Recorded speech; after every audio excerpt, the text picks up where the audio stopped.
Ladies and gentlemen, it's the pilot of your plane speaking.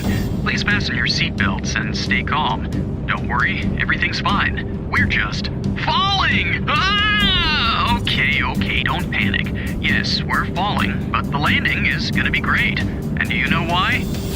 Because this is a video about the most incredible landings with happy endings. So, imagine this situation. You're in a giant passenger Boeing. The plane is flying from Montreal to Edmonton at an altitude of tens of thousands of feet. Weather is good. There's no turbulence. But then, you notice a strange silence. You don't understand what's happening. Exactly. The sound of engines is gone. And do you know why? Because they stopped working right in the air. The plane has run out of fuel. It'll take you a couple of minutes to get to the nearest gas station, if you fly straight down. It's a real accident that happened on July 23, 1983. That flight got nicknamed the Gimly Glider. During the fueling of the aircraft, the crew confused the measurements. They thought they were pouring American gallons, when it was actually liters. The pilots realized the mistake when they were already in the sky when the fuel had run out. They didn't panic and put the aircraft into the optimal mode to increase its flight range. One of them knew that the Gimli Air Force Base was nearby. There was a small runway there. At that moment, it was filled with some garbage and carts. The pilot contacted the base and warned them about the emergency landing. The employees of the base cleared the runway in a matter of minutes. The plane began to land very smoothly. The pilots controlled the aircraft by using its wings. They needed the last drops of fuel to brake with the help of turbines. When the plane touched down, the front landing gear broke. The landing was tough. The whole plane was shaking, and the passengers were terrified. But everything ended well. No one got hurt.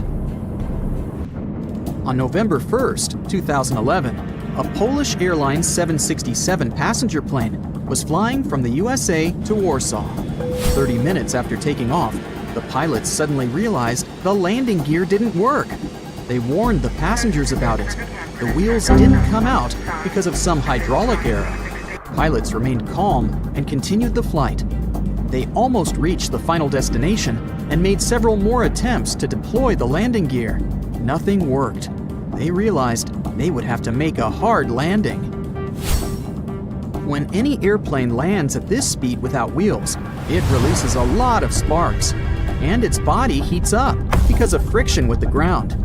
In this case, the chance of a fuel tank fire is high. That's why the pilots had to circle around the airport for about an hour to burn fuel. Then, when the tank was almost empty, they started landing without the landing gear. There were sparks, metal grinding against the runway, the cabin shaking.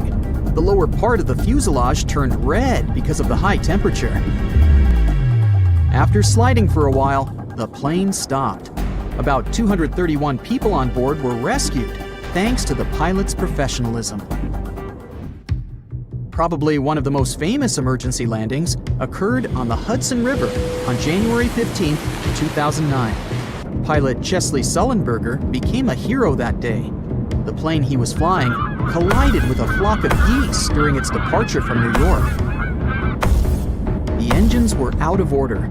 There was only icy water under the aircraft and almost no chance of salvation. Even now, experts say that the risk of crashing the plane was very high, but experienced Chesley Sullenberger knew what to do. He did his best to calm down, focused on his work, calculated the exact angle at which the plane needed to touch the water, and successfully landed the aircraft. If he had made the slightest mistake, the plane would have lost its wings and drowned almost immediately. Chesley Sullenberger saved the lives of 155 people and became a celebrity. There was one dangerous situation in the sky on June 10, 1990. Not for passengers, but for the pilot. Flight 5390 British Airways took off from England and headed for Spain. It was gaining altitude, and the flight attendants started serving food to the passengers. At that moment, the pilots heard some noise. Condensate began to fill the cabin. Then, The glass on the side of the captain flew out of the window frame. He was pulled halfway out of the cabin because of decompression. His knees got stuck in the control panel next to his seat. The first officer grabbed him tightly by the belt. The temperatures were extremely low, and an incredibly strong wind was blowing outside. The plane began to descend, gaining speed. The autopilot shut down. The flight attendants grabbed the captain so that the co-pilot could operate the controls with both hands. The oxygen level was decreasing, so he began an emergency landing. The captain was outside the plane for about 20 minutes, and despite the extreme conditions, he survived. The plane landed successfully. The captain was taken to the hospital, and the glass was replaced. Further investigation revealed that the window had flown out because the bolts used there had been wrong. A plane runs out of gasoline. The engines stall. An aircraft crashes into a flock of birds. That's all pretty scary stuff. But what if a plane broke in half? This really happened in April 2022. A DHL Boeing 757-200 cargo plane was picking up speed on the runway. It was going to fly to Guatemala. The aircraft took off, and the pilots noticed some malfunction in the hydraulic system. They didn't fly far away, so they asked the dispatchers to allow them to land. The plane turned around and began to descend, and at that moment, its tail just broke off. The plane ran off the runway. Its hull was hot, but firefighters poured anti-fire foam on it just in time. Fortunately, none of the crew members got hurt. What caused such an accident is unknown. The company launched an internal investigation. The next hard landing occurred in the 40s. The pilot and 2 crew members were flying over Papua New Guinea. Visibility was poor because of fog and rain. But, according to the pilot's calculations, they were flying above a wheat field. He began to lower the plane. The clouds cleared, and he saw not a field, but a swampy area. They had no choice but to make a hard landing. It was a success, kind of. All 3 crew members survived, but the plane got bogged down in a swamp. It was impossible to take off, so the crew went to look for the nearest settlement. For 2 days, they were walking through the swamps, sharp tall grass, and hordes of mosquitoes. Exhausted, they reached dry land and met one of the locals. They helped the crew, took them to the village, and provided medical help. The plane was left to rot in the swamp, forgotten. It stayed there for about 30 years. Its whole body got covered with grass, mud, and moss. And the cabin was moldy. The locals loved to climb inside and play with it. Then, in the 70s, some tourists from Austria accidentally found the aircraft. They took a photo of the plane and published it in the local newspaper. It attracted the attention of many photographers and travelers from all over the world. They called the plane the Swamp Ghost. Many tourists visited it and took parts of the plane as souvenirs. In 2016, one American traveler pulled it out of the swamp and moved it to his home.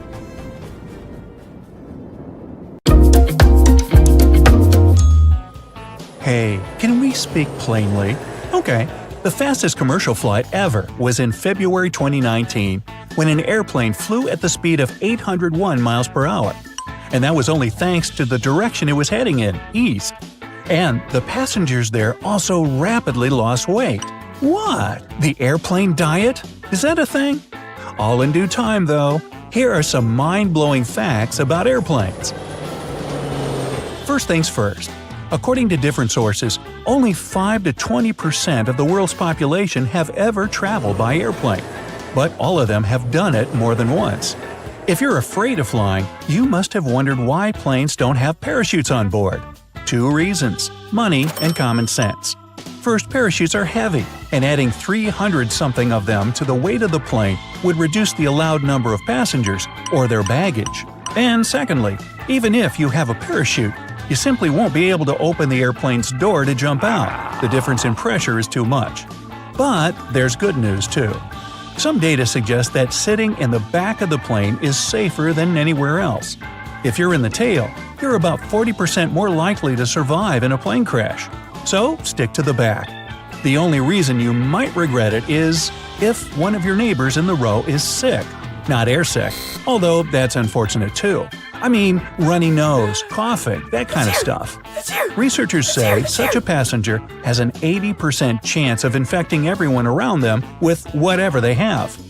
To minimize that risk, turn on the little air vent above your head and direct its flow on yourself. It will work as an air shield, blowing away the germs and not letting them cling to you. Hey! Wouldn't it be great if you could buy a cheap little hazmat suit from the flight attendant during the trip? Oh, but then you have to crawl into the thing while in that cramped little seat as your seatmates wonder which one of them you're dissing. Guess not, huh? But don't be in a rush to blame your coughing neighbor if you get sick after the flight. Ask yourself first, did you take the blanket from the flight attendant? If so, you might have caught germs from that. Airplane crew members say they only wash blankets once every few days, and the rest of the time they only get folded and reused. Who knows who used yours before you, and for what? Yuck. Unlike the cabin doors, the bathroom actually can be opened from the outside. There's a hidden latch that allows flight attendants to unlock the door in case of emergency. For example, to rescue a passenger who fainted inside. No, they don't do it for fun. Ever heard that banging noise when coming on or exiting the plane? Nah, it's not the ground crew hurriedly repairing the plane. It's just the baggage being loaded or unloaded. Workers don't really throw it around either, but they usually have very little time to be too gentle. If you fly, say, from New York to London and not the other way around, consider yourself lucky. You'll probably be there a couple hours early. And that's true for many planes flying east. Nature itself helps them. There are jet streams high up that, if used correctly, give a hefty speed boost to aircraft. Jet streams are basically constant high-speed streams of air that carry you eastward on their gentle wings. Then you arrive early, and there's no gate for you yet, so your plane sits on the tarmac, waiting. You also might want to step on the scales while traveling with the jet stream, because they'll probably show a rather pleasing number. Thanks to the Eötvös effect, perceived force of gravity is less when you're moving east, which means you weigh a tiny bit less too. The bad news is, as soon as the plane lands and stops, the pounds will come back. Thanks to international airspace agreements, planes flying from the US to Far and Middle East travel over the North Pole, and you can see its stunning icy landscapes pretty close. That's because airplane fuel freezes at temperatures below 50 degrees Fahrenheit, and the aircraft needs to get much lower than its cruising altitude for warmer air. Make sure to get a window seat. Another sightseeing tour happens when your plane suddenly decides to not land straight away, but make a circle around the airport. This can occur when there's something on the runway, or the wind is too strong, or there's just a heavy traffic down below. Yeah, airplanes also have traffic jams. So look outside and enjoy the panorama. That is, if there is a window near your row. Originally, planes were designed to have seat rows aligned with the windows.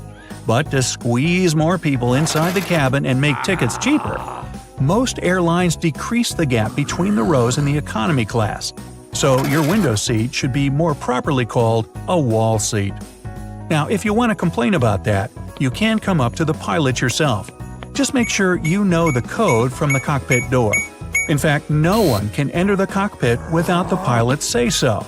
Even if you have the code, the door will only open after about half a minute, and that's if the pilots don't react. They can deny entrance by simply pressing a button. But let's imagine you've somehow gotten inside the cockpit and the pilots are not there. Uh-oh. Can a regular person land a plane in such a situation, like they show in the movies? Sorry, highly unlikely. Still, if the plane is modern, all its systems are intact, and there's at least one flight attendant on board, they might be able to land the aircraft, following the instructions from air traffic control. Wait a second, there's an autopilot in there. Can it land the plane by itself? No good there either. Even more, the autopilot doesn't even fly the plane proper. It's basically just a super advanced GPS that's only taken into account the plane's route and surroundings.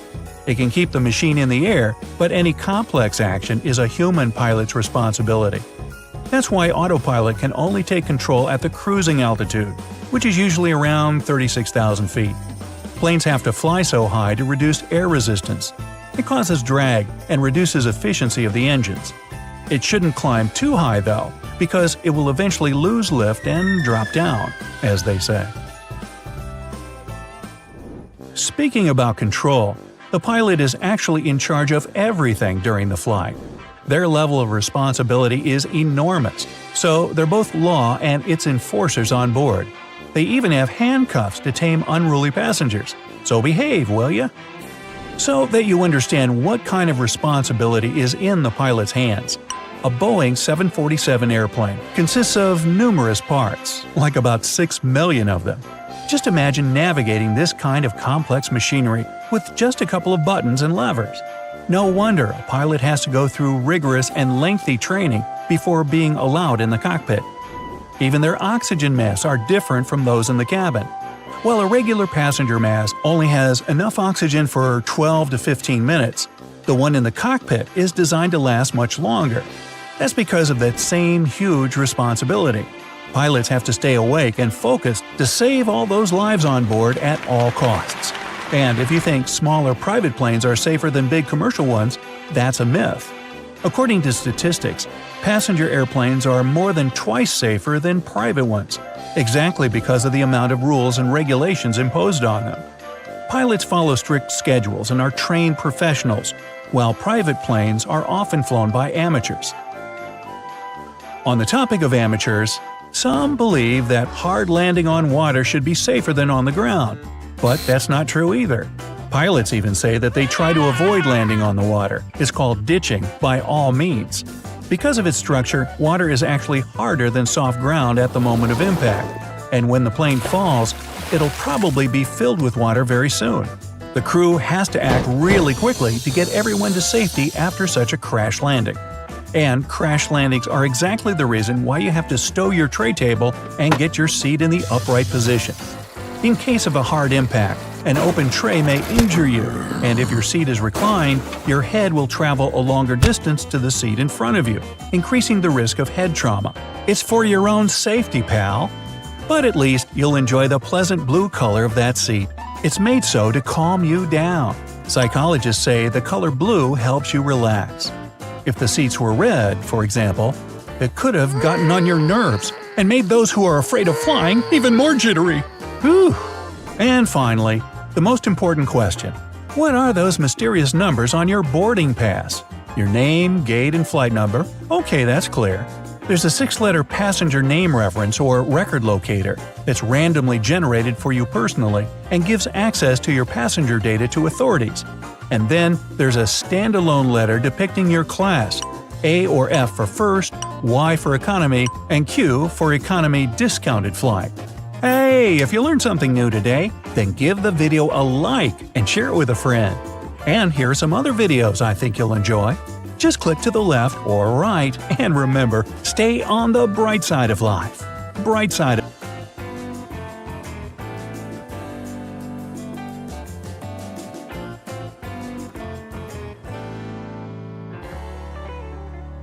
You're all set in your plane seat when suddenly you hear that mysterious ding sound that freaks you out.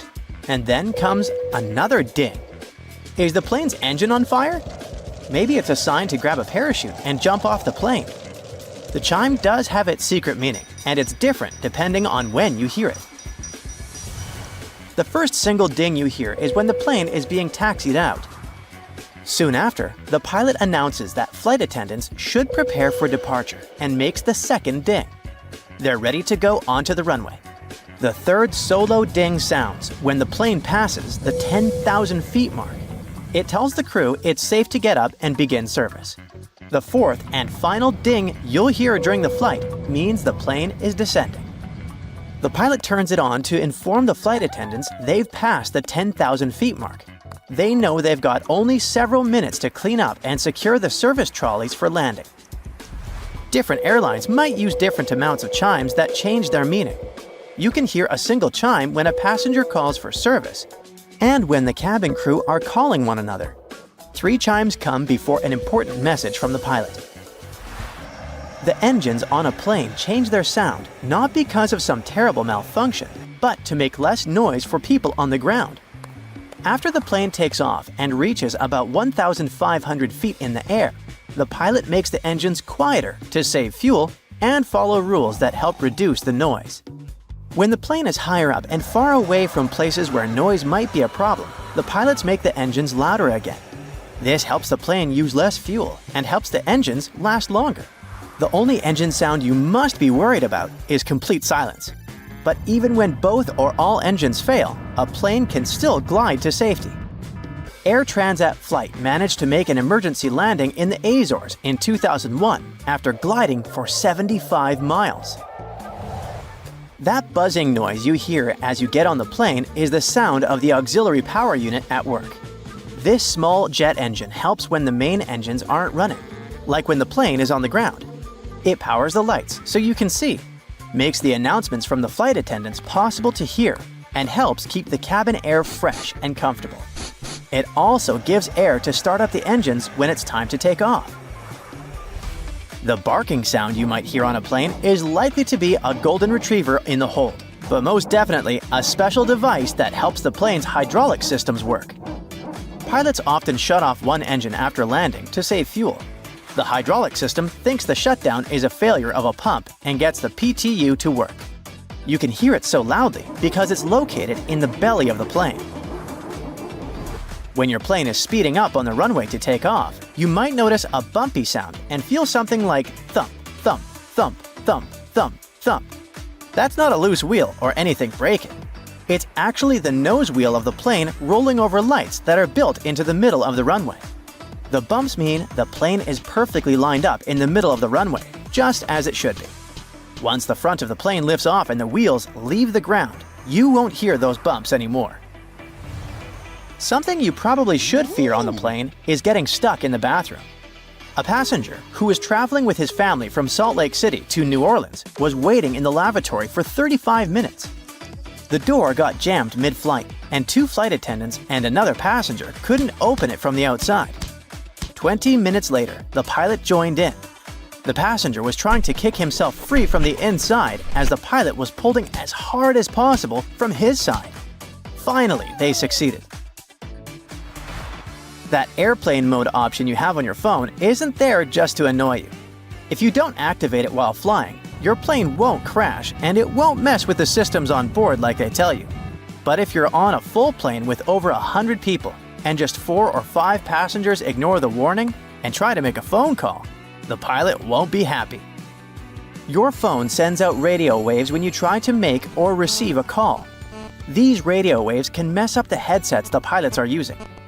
One pilot shared a story about how they were flying out of San Francisco, and he was getting important directions when he heard a mosquito buzzing in his ear. Nothing bad happened, but it did feel annoying and could potentially lead to trouble. You can't open your passenger window on the plane, but there's one secret window on board that opens and closes on some plane models. It's in the cockpit, on the right side of the plane. A pilot can open the window when the plane's speed is under a certain limit. In theory, they wouldn't manage to do it at cruising altitude anyway because of the huge pressure outside. So, pilots use it to breathe some fresh air while on the ground. And it also opens in emergencies for pilots to escape. Airports also have some secret features, like VIP terminals for those who can afford them. Celebrities use those to get on the flight without the regular pre-flight hassles and unwanted attention from their fans. The Los Angeles and Atlanta airports have special terminals called the Private Suite. They say it normally takes 2,200 steps from car seat to plane seat, and only 70 steps for their members. You can become one for a fee of $4,850 per year. You'll need to pay extra for every trip you take. There are private suites with bathrooms, a food service pantry, a 2-person bed, and a runway view. Oh, and you got your private TSA screening and a staff of 8 people to take care of you. Newark Liberty International Airport near New York City has a VIP restaurant hidden behind an unmarked door. It's called Classified, and it's an invitation-only kind of place. Many celebrities like Lady Gaga, Madonna, and Billy Idol have all been there. You also have a chance to be invited if you often fly with United Airlines, who run the place. Once you get there, you have to look out for a host in a gray suit. You need to introduce yourself and mention that you have a reservation, and they'll guide you to the entrance. There are only 36 seats in what used to be a meeting room that was largely unused. Some airports have tunnels underneath them, and they aren't always secret. The Dulles Airport in Washington has a loop system for automated people moves that link all the terminals and concourses. The tunnel is 10 miles long and has a baggage handling system, underground tugs, utilities, pedestrian passages, and maintenance. A tunnel under LAX was built to let the airport extend without blocking the Sepulveda Boulevard. The road has 6 lanes and 6 turnouts. Denver International Airport recently got its own underground tunnel system beneath one of its runways and taxiways. The 6 tunnels will help the airport store more de-icing fluid for winter weather.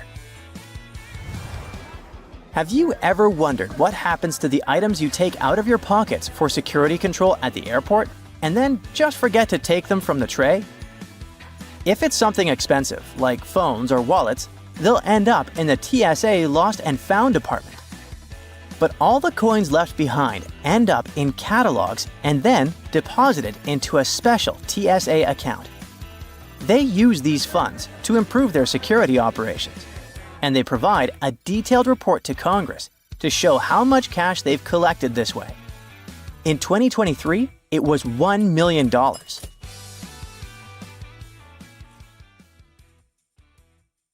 A TikTok user was flying home from New York City to Toronto, Canada, late at night and noticed one strange thing that turned into a viral video. She glanced at her neighbor's screen, which showed 27°C, which is around 80 degrees Fahrenheit in the corner. Then, she saw that the person in front of them had 26°C, closer to 79, on their screensaver.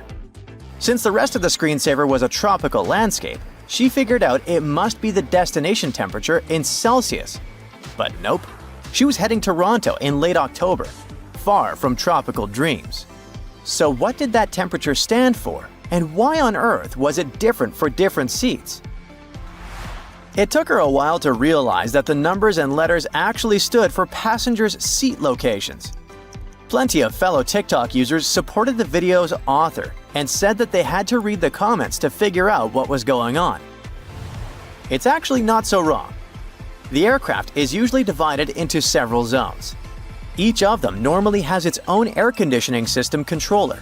These gadgets look similar to home thermostat panels, except every panel has separate dial settings for each cabin zone.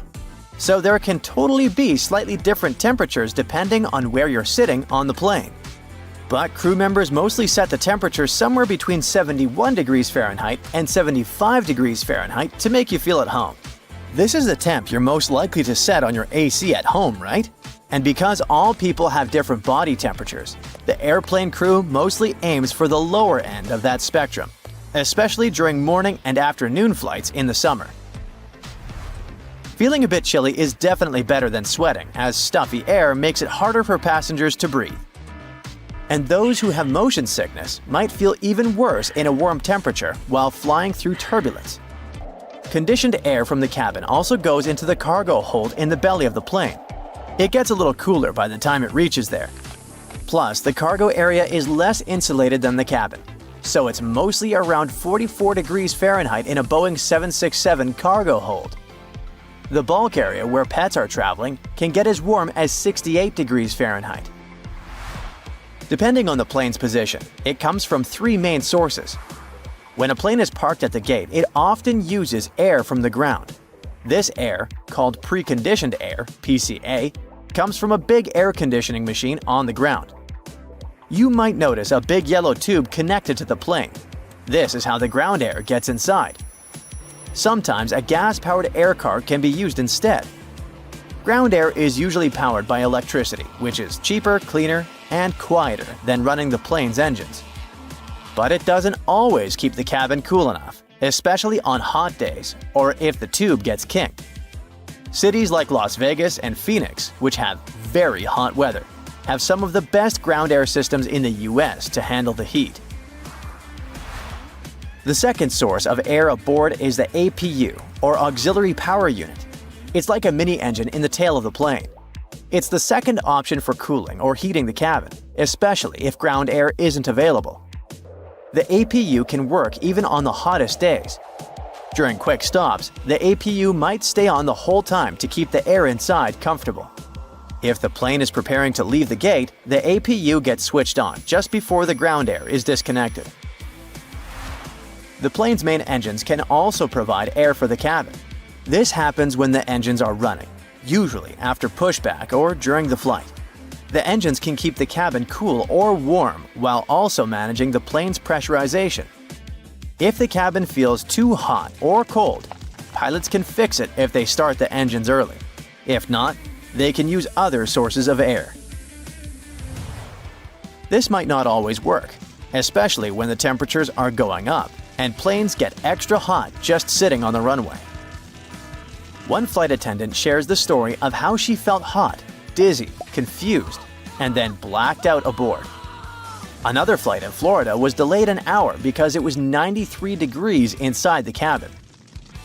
The gate agent told the passengers they had to wait for it to drop to at least 85 degrees to board the plane safely. The sun wasn't even up yet at that time. Sadly, the external AC units and the auxiliary-powered cooling systems don't always work properly because of maintenance issues. You can increase your chances of feeling comfortable on the flight if you look up the flight number and what type of plane it uses.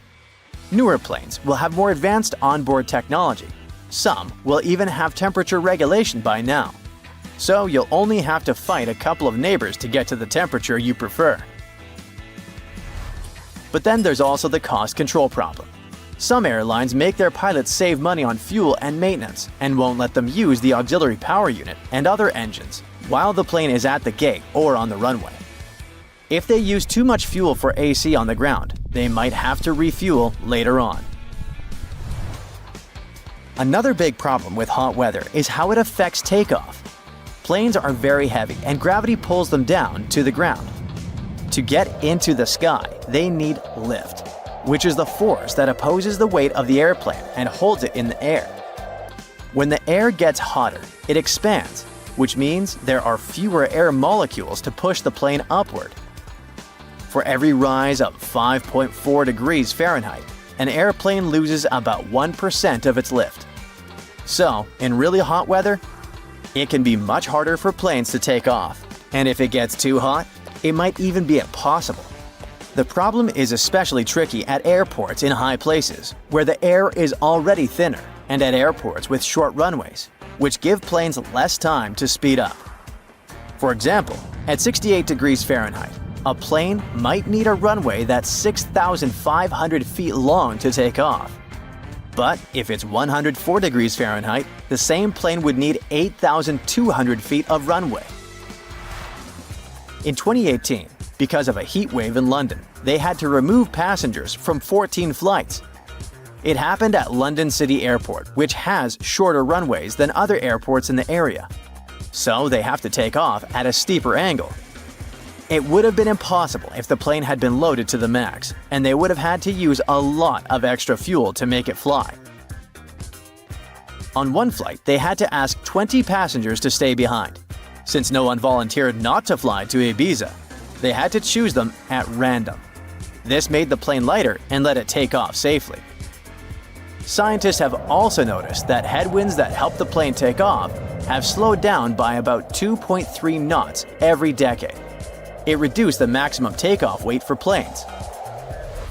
If you're more worried about the cold than the heat, there's some good news for you.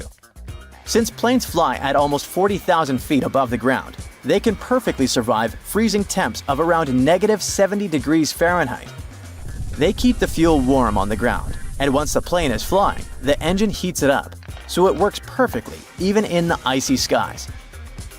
Cold air actually helps planes fly better because it's denser than warm air, which means they can take off more quickly and fly more efficiently. But cold weather has its challenges, like ice and snow. If snow or ice sticks to important parts of the plane, like the wings, it can mess up the smooth airflow that helps the plane fly.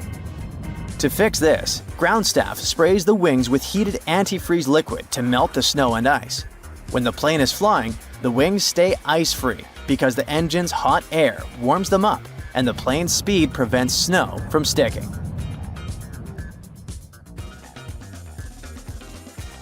See that person at the airport checkpoint? They're getting scrutinized by security, keeping everyone else waiting in the line. Yeah, getting through the screening seems like it takes forever, especially with those strict and confusing rules. But there are tips to make it faster. You want to know them? Well then, pull up a seat. Oh, you're sitting already? Way to anticipate, pal. 1. Don't travel with coffee. Most people bring magnets or keychains from their journey. But if your type of souvenir is packs of Java, don't expect to go through the security in the blink of an eye. Usually, this love for coffee results in TSA workers searching through your bags. And it doesn't matter if you travel with a carry-on or checked baggage. Apparently, the strong smell of coffee might be used to hide the smell of suspicious substances. But not only coffee can get you into trouble. Number 2. Avoid packing cheese. Many countries just call for taking a giant wheel of cheese back home from holidays. And who doesn't like cheese? But it's going to be the reason for a fuss during the X-ray monitoring. Because cheese, as well as all other organic products like meat, looks orange on the screen, which raises suspicions. 3. Pack smart. It's better to pack the bare minimum if you really want to make it quickly through the security check.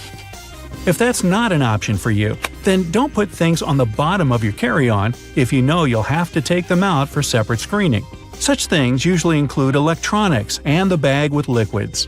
However, security can ask you to remove even snacks or books from your carry-on to make sure an overstuffed bag is safe. So it's better to place those things in a side pocket or at the top of your bag for easy reach. 4. Choose the right outfit. Wearing slip-on shoes is your best bet. No one wants to be that person who makes everyone wait in line while they're fumbling with their shoelaces when asked to take off their footwear. I've been there. Yeah, the poor schmuck with the shoelaces. As for clothes, put on something simple, without many pockets or a lot of metal decorations. Also, change your belt for one with a plastic buckle. And try to minimize the number of accessories, such as jewelry, watches, and hairpins. 5. Don't make a fancy hairdo. Guys, more on airport fashion. If you have long hair, just snatch it in a simple ponytail or keep it loose. Otherwise, you set yourself up for an additional inspection from security. Anything from carefully braided hair to an elaborate updo will keep you at the checkpoint longer. Piled up hair can look like a great style choice for you, but for TSA agents, it looks like a place where something might be hidden. Like a Cornish game hen, or worse. 6. Keep in mind the 311 rule. You can only bring 3.4 ounces or smaller containers on board in your carry-on. But here's a little catch. All those containers must fit in one quart-size Ziploc bag. This is the so-called 311 rule, which many airports follow around the world. Best check the website of your airline for more info on carry-on, though. Notice that toothpaste, as well as various face and body creams, are considered liquids. All other containers that are larger than 3.4 ounces, regardless of the actual amount inside, must be packed in checked baggage. 7. Leave your spare change at home. Okay, here's a bit of statistics for you. The estimated amount of change U.S. travelers collectively left behind at security checkpoints in 2018 was somewhere around $1 million. So, to save your money and time during the security check, simply leave your pocket change at home. This way you'll have to put less stuff in plastic bins when you go through the scanners, and won't make others wait while you're fishing for your dimes in that bin. Speaking of money… 8. Don't bring a lot of cash. If you travel abroad, it seems logical to exchange money for the currency of the country you're going to at the best rate. Your travel agent might even recommend this. But carrying anything in bulk will inevitably make you suspicious for airport security. They most probably are going to ask you questions about why you need so much cash and where it came from. 9. Weigh your bags. No, not wave at your bags. Either do it at home or before heading out to the airport, or use the scales that many terminals have in front of the check-in areas to make sure your baggage isn't overweight. And even if it happens to be a bit heavier than it's supposed to be, then you'll have some time to do any swapping between your bags before it's your turn to show up at the check-in counter. 10. No snow globes in a carry-on. Aw, man! Such an innocent thing can be considered a possible security threat. Remember that 311 rule? Well, your pretty treasure contains more than an allowed amount of liquid, so pack it carefully in your checked bags. 11. Avoid traveling at peak times. By the way, this is not the 3 hours between 5 and 8 when travelers tend to peek around the corner at unsuspecting passengers. It's the other kind of peek. No, not the mountain kind either. Anyway, you can't avoid it altogether, but if the situation allows, pick your flight wisely to save yourself from huge lines at checkpoints. Airports are usually overcrowded during the holiday season or special sporting events.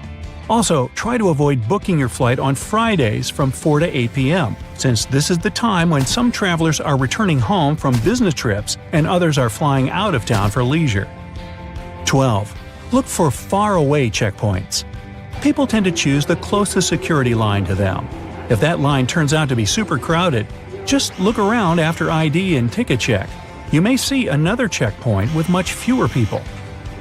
Some checkpoints at the airport are situated at the far edges of the terminal, and that's why passengers fail to notice them. 13. Use TSA PreCheck. Applying for TSA PreCheck can be a great time saver for traveling in and out of the U.S. Being a member of this program has some great perks. First, getting through security and passport control happens faster. If you're a pre-check traveler, you won't have to take off your shoes or remove a belt. And forget about placing your stuff like liquids and laptops in special bins. If you aren't flying to or from the US, then you can look up similar services available in your country. 14. Fly premium class. Of course, not everybody can afford it, but if you travel a lot for business, for example, and in your situation time is money, then you should consider this option. You'll not only get an enhanced in-flight experience with more comfortable seats and tastier food, but also will be whisked away to your business or first-class seat faster. Premium class passengers can expect expedited security lane access, which makes check-in go more smoothly. 15. Keep your documents close and your enemies closer. Oops, sorry, that's from The Godfather. No need to waste your time by digging through your bag searching for your papers when you reach the check-in desk. You'll have to show your ID and ticket a few times going through airport security, so it's better to have them ready in an easily accessible spot like an exterior pocket or simply in your hand. Also, keeping them in hand is a great way to avoid forgetting them at home or in your car. 16. Check in online. Most airlines now have this option, which can save you lots of time. You can also print your boarding pass in advance. If you're someone who usually travels only with a carry-on, checking in online will make your way through security checkpoints faster and easier. But if you have bags that must be checked, then check-in agents will reissue another boarding pass for you at the airport. And finally, remember, leave the spare change, take the cannoli. If you know what that line's about, leave me a comment. Hey, I hate to break it to you, but if you got pickpocketed, the chances are you probably let them steal your hard-earned money. Well, enough with brutal honesty. Now on to the ultimate tips to prevent it from happening. Scammers can be quite clever, and they may use tactics that will lead you to willingly part with your money. Before heading out, I strongly suggest researching common scam techniques. For instance, in Paris, there's a prevalent scam involving people who offer to help tourists in buying metro tickets. Here's how the fraud typically unfolds. After a long flight, you take a train to central Paris and arrive at the metro station ready to buy tickets. As you approach the ticket machine, someone in regular clothing may approach you, claiming to be able to help. However, these people are not friendly locals, but scammers. Instead of purchasing the carnet, a book of 10 metro tickets as promised, they might only buy a child's single fare and keep the extra money for themselves. The best way to protect yourself from this swindle is to politely refuse any offers of assistance. Always buy your metro tickets directly from legitimate machines, which have multiple language options including English, or through an official kiosk or ticket counter. Now, let's imagine your belongings have been stolen. It's the worst-case scenario, but it can happen at any moment, even when you're in a public restroom and there isn't enough space for your luggage in the cubicle. The big question is, what are the two things you absolutely cannot travel without? That's right, your passport and your wallet. So make sure these essentials are always with you, no matter the situation. There are special bags designed for running that are made from thinner fabric. But if you want to avoid spending money on one, I completely understand. You can simply wear clothing that has enough internal pockets to keep these items secure, because external pockets can be risky. Alternatively, you can opt for a pouch that you can keep in front of you. Also, this small hook can profoundly change your life. It connects zippers in such a way that makes them difficult to open, not just for potential thieves, but for you as well. You can find one online and place an order, but alternatively, you can use anything similar. The key idea is to keep the two zippers together. Even a simple keychain will suffice. There's a vast range of travel-related goods available on internet platforms, but trust me, you can create most of them yourself. Take these socks with pockets, for example. They look cool, but you don't need a zipper on your sock to hide something. You can simply wear two socks, one shorter and the other taller. Hide your valuables in between them, then roll the taller sock down to seal the gap, preventing your belongings from falling out. The next tip is to research your destination beforehand. Not only should you consider safety concerns, but it's also important to familiarize yourself with local laws. Additionally, be sure to check health advisories. You may need vaccinations before traveling to certain exotic locations. Now, be careful not to get tricked by those "pack your luggage with me" bloggers. It could lead to serious trouble. The TSA is no joke. They must remain vigilant and thorough with anything that appears suspicious. After all, it's our safety. If you follow the questionable advice you find online, such as wrap your valuables in a diaper to protect them, you may end up with your belongings held for investigation and inspection, and you could face questioning by others. Never check anything you're not prepared to say goodbye to. For every 1,000 bags, 7 get lost. While some bags do get returned, you never know when that might happen.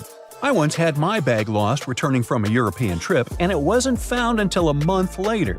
Needless to say, all the precious cheese I bought in Italy was no longer safe to consume. You may have seen a bazillion videos on how to turn your hotel room into a fortress. There are portable locks, underdoor safety systems, special hooks, and I'm sure I forgot something. I know safety comes first, but sometimes, when you travel with carry-on only, there just isn't enough room to pack all those extra items. However, you can utilize something your hotel provides – a towel. By tightly rolling a towel and placing it under the door, you can create a barrier. While it's not perfect protection, it can make any under-the-door intrusion much harder should it occur. Whenever you travel, always make sure to keep a crayon in your wallet. They're always ready to write, and they don't need sharpening and won't run out of ink. Unlike pencils, which can break and become unstable, or pens that might burst in changing air pressure, crayons remain reliable. Keeping a crayon in your wallet has two main benefits. First, it's accessible whenever you have your wallet, providing a handy writing tool at all times. Second, its sturdy design helps protect your cards from bending or breaking. Ensure they remain intact while you travel. Plus, a crayon is the ideal size for most wallets, unlike longer pencils or pens. Now, when traveling, we often rely on our smartphones for various needs. It's wise to consider bringing 2 phones instead of just one, particularly if you're heading abroad. This isn't just for communication, it's a precaution against theft. In the unfortunate event of a mugging, having 2 wallets and 2 phones can be a lifesaver, as thieves typically won't expect it. Also, keep your real wallet in your front pocket and a decoy wallet in your back pocket. Similarly, carry 2 phones, placing your primary one in the front pocket and the second one in the back pocket. This way, when confronted and asked for a phone and wallet, you can hand over the decoy instead of your valuable belongings. Attracting the attention of a thief is not just about wearing flashy accessories. As surprising as it may sound, simply looking good and attractive can draw unwanted attention, especially for women. Thieves may have a skewed perception that an attractive person wearing nice clothes equals money. To minimize the risk, it's wise not to overdress while traveling. There's an added benefit to this approach. By only bringing the simple items you wouldn't mind saying goodbye to, you can create extra space in your luggage for souvenirs and local produce. You can even leave behind old clothes in a recycling bin at your destination, freeing up room for new treasures without incurring hefty airport fees on your way home. Believe it or not, duct tape is one clever trick that can help you deter thieves. Even if you have a perfectly nice phone, laptop case, or backpack, making them look a bit shabby can be beneficial when traveling to dangerous destinations. Thieves typically target brand new or high-condition items that are easy to resell, and they're less interested in items that seem like they require more effort to sell. By the way, it's not just duct tape. Anything that makes your belongings look older or less appealing will work. Use dirty and worn phone cases or unattractive bags to conceal your valuables. Remember, you're on vacation, not at a fashion week. Hey, I've got a quick question for you. Do you know which spot is the most dangerous for pickpocketing? It's the Trevi Fountain, where many thefts occur. It's no surprise, it's always crowded, making it easy for pickpockets to operate. While this fountain is located in Rome, the Italian capital isn't as notorious as Barcelona, which is said to be the hottest pickpocket city on the globe. So, wherever you stop for a coffee in a nice bar in Barcelona, or actually anywhere in the world, your bags may become an enticing target for thieves. It's important to take precautions to keep your belongings secure until you're ready to leave. One effective strategy is to attach your bag to a sturdy object nearby. For instance, you might loop a strap around a chair leg, keep the bag on your lap, or place it between you and a friend. If a thief attempts to snatch your bag, these methods will make it more difficult for them, often leading them to abandon their attempt or get caught in the act. So hey, be careful and have a good time. Would you like a professional stylist to fold your luggage? A private chef to cook meals just for you? And an entire plane to transport your TV set that didn't fit in your private jet? That's pretty much the everyday travel reality for the top 0.1% of U.S. earners who made around $3 million per year in 2022. Compare that to the regular salary of a working American of around $60,000. And then there's the top 1% who made around $800,000 the same year. If you want to travel like the richest people in the world, forget about chilling at one luxury hotel with shampoo made of gold for 2 weeks.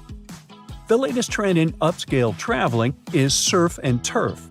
Rich guests spend a week on a sleek yacht after staying at a luxury hotel, or the other way around. Boat sales have surged in recent years, and the rich love to charter sailboats for $25,000 a week to as much as $90,000. It's a great way to get away from the common folk, you know. Everything is pre-planned by their travel agents, so they don't have to worry about a thing. The ultra-wealthy can often opt for private islands or buy out entire hotels. For instance, a villa on a private island off the Cannes coast in France will cost you around $290,000 a week. It's in high demand, a reasonable price to pay for the absence of neighbors or traffic. And if you do miss the hustle and bustle at some point, you can always hop on a speedboat and dance the night away at one of the luxurious beach clubs. In 2023, Greece became the top destination for the richest 1% of travelers. Paros Island was the most mentioned new favorite.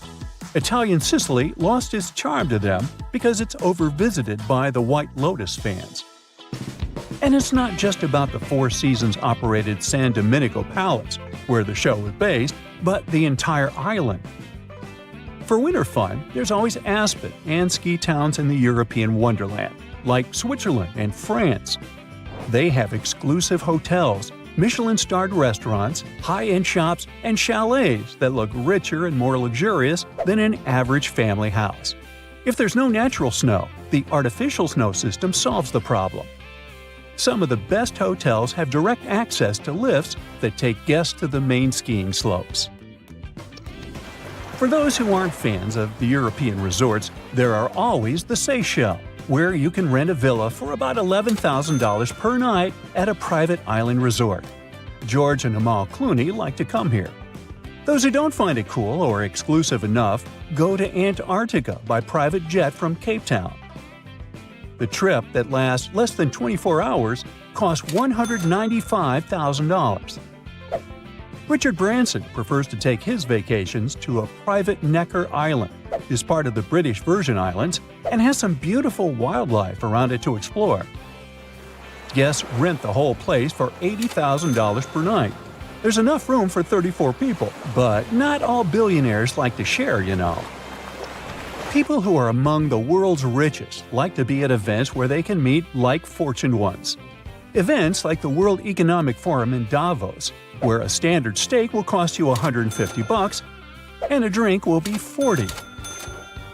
Then there are horse races, Miami or Singapore yacht shows, or Dubai International Boat Show. For those who love movies or showing off their lavish dresses, the Sundance Film Festival in Utah, the Cannes Film Festival in France, or Venice International Film Festival in Italy could be good options. Sports lovers travel to events like the US Open Golf Tournament and other golf cups, the Wimbledon Tennis Tournament in the UK, the Melbourne Cup in Australia, or the Monaco Grand Prix for those who love speed and expensive cars. Those who can't live without style and like to be trendsetters don't miss fashion weeks in New York, London, Milan, and Paris. For music and crazy luxurious building lovers, there are always opera balls, like the one in Vienna, Austria, or La Scala Opera House opening night in Milan, Italy.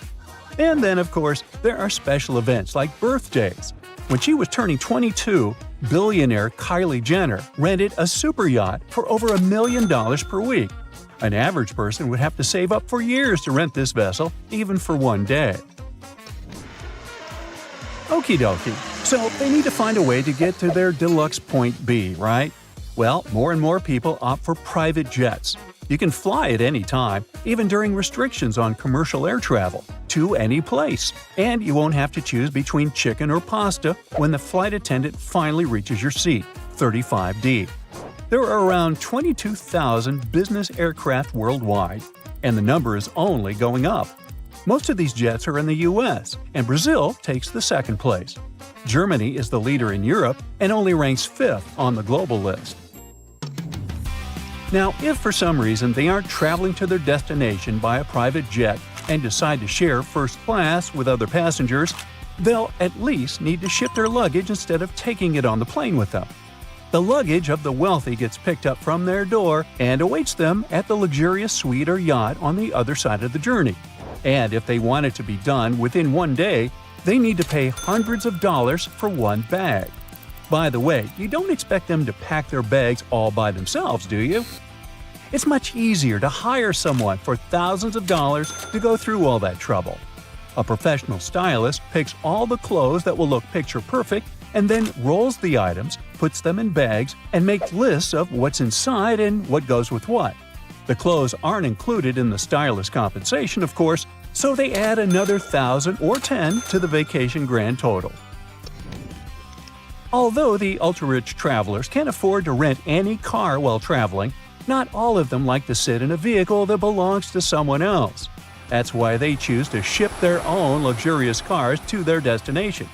It costs around $36,000 to fly a Porsche from Dubai to London with Emirates. It's enough money to buy a brand new family hatchback in the UK, but most billionaires don't like this type of vehicle. Some wealthy travelers don't trust commercial airlines and prefer to charter a cargo plane to transport their vehicles.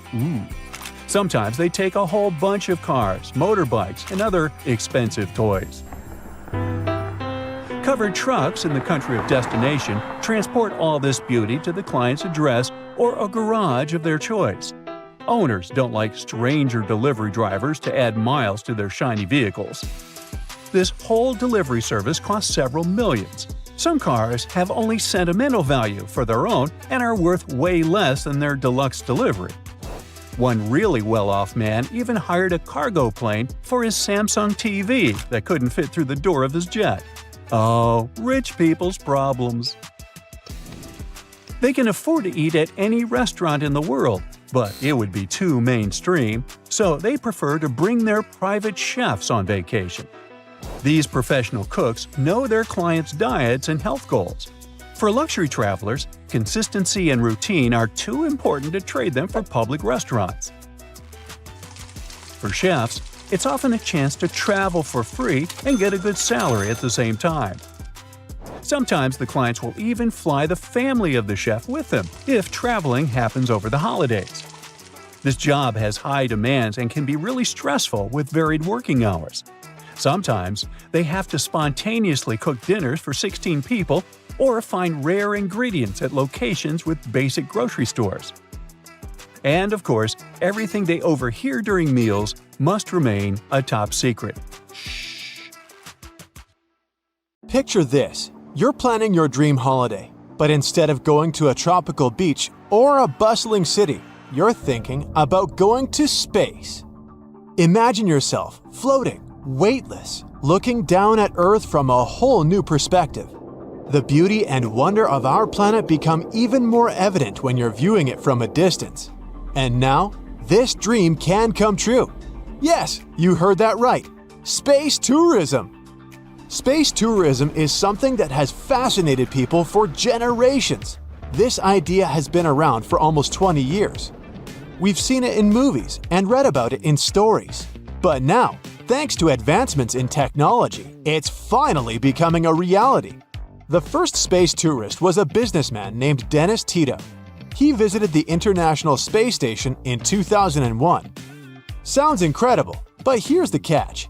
Tito's trip cost a mind-boggling $20 million. That's a lot of money, and it made space travel seem like a dream that only the super rich could afford. And it's true that space tourism can be quite expensive. But a lot of time has passed since that day, and now space tourism is becoming more attainable for people who aren't billionaires. Of course, the industry is still in its early stages, but the demand for it is skyrocketing. Pun intended. Experts believe that it will continue to grow at an incredible rate of around 40% every year from 2023 to 2030. So, with all this in mind, let's talk about what awaits us in the near future. There are different types of space tourism. First up, we have suborbital spaceflight. It's the trip where you reach an altitude of over 300,000 feet, which is way higher than any airplane can go. In fact, it's so high that you cross a special line called the Kármán line, which marks the boundary of outer space. How cool is that? So it's basically like a quick jump into space and back. So let's talk a bit more about suborbital spaceflight. Imagine you want to go on vacation to Sydney, but you live in London. Normally, it would take you about 22 hours to get there by plane. That's a really long time to sit on a plane. But guess what? Scientists and engineers are working on a new way of traveling that could make the journey from England to Australia super fast and exciting. Suborbital space trips could be used for quick travel between different cities on Earth. Instead of flying in a regular airplane, you would hop on a spacecraft that can go really, really fast. According to a recent study, in the near future, it might be possible to fly from London to Sydney in less than 2 hours. Just imagine how amazing that would be. You would zoom up into space, see the Earth from above, then come back down in no time at all. What an adventure! This study, conducted by the UK's Civil Aviation Authority, was all about understanding how our bodies react to trips outside Earth's atmosphere. To figure this out, the researchers needed some brave volunteers. They recruited 24 healthy people between the ages of 32 and 80. These volunteers were taken to a special training facility called an RAF centrifuge in Cranwell. A centrifuge is a big machine that looks like a giant spinning chair. The volunteers were sat in there to experience a simulation of spaceflight. They were spun around, and their bodies felt the pressure and changes in gravity that happen when you go into space. Almost everyone handled the simulation pretty well and quickly returned to normal. One person even briefly lost consciousness, but it was because of the gravitational forces, and they recovered soon after. Now, this study found some surprising things. Many people think that you have to be really fit and young to handle space flights. But the research showed that older people can actually cope better with all this gravity craziness. So even if we don't develop space tourism in the next decade or two, you'll still have a chance to visit space even when you get old. Right now, there are two big players in the suborbital spaceflight game: Virgin Galactic and Blue Origin. Both of these companies have rocket-powered systems that can take up to 6 passengers on a thrilling ride. Virgin Galactic has already had 4 successful flights, but they recently ran into some financial trouble. On the other hand, Blue Origin has flown 32 passengers on their new Shepard rocket. The catch is pretty obvious. Right now, space tourism is super expensive. Companies can charge a whopping £350,000 per seat for these flights. But don't worry, things are about to change soon. Experts believe that space tourism will grow in the coming decades. It will be kinda similar to what happened to airplanes. Right now, the cost of a quick trip to space is very high. But as time goes on, the prices will go down. Eventually, space tourism will become more affordable and accessible to people all around the world. That means not just our children, but many of us will have a chance to experience the wonders of space. As technology advances, we might even be able to plan rocket-powered holidays in the future. Can you imagine telling your friends that you went on a vacation to space? What a flex! And now, let's talk about orbital spaceflight. This is the real deal, where you get to spend more time in space. Instead of just a few minutes, you can spend anywhere from a few days to over a week up there. And we're not talking about a measly 300,000 feet anymore. We're talking about going over 1.3 million feet high. So whether you're up for a quick jump into space or a longer adventure orbiting our planet, space tourism has something for everyone. Sky is no longer the limit. But space tourism isn't all fun and games. There are some challenges we need to consider too. First off, let's talk about the environment. Launching spacecraft and rockets takes a lot of energy and can create air and noise pollution. This can seriously harm our atmosphere. We don't want to trade a cool space trip for a damaged planet, right? Next, there's the issue of safety. Space travel is still risky, and accidents can happen. Even with safety protocols in place, there's always a chance of something going wrong. And if it does, the consequences could be really, really bad. Yikes! Space debris is another concern. Every time a spacecraft is launched, it leaves behind debris that can stay in orbit for a long time. As more launches happen, the amount of debris keeps growing. This can cause problems for other spacecraft, and even small pieces of debris can cause damage. Space travel also requires a lot of resources like energy, fuel, and materials. Using up these resources too quickly could have long-term consequences for our planet and future generations. We need to make sure we're not depleting everything in our quest for space exploration.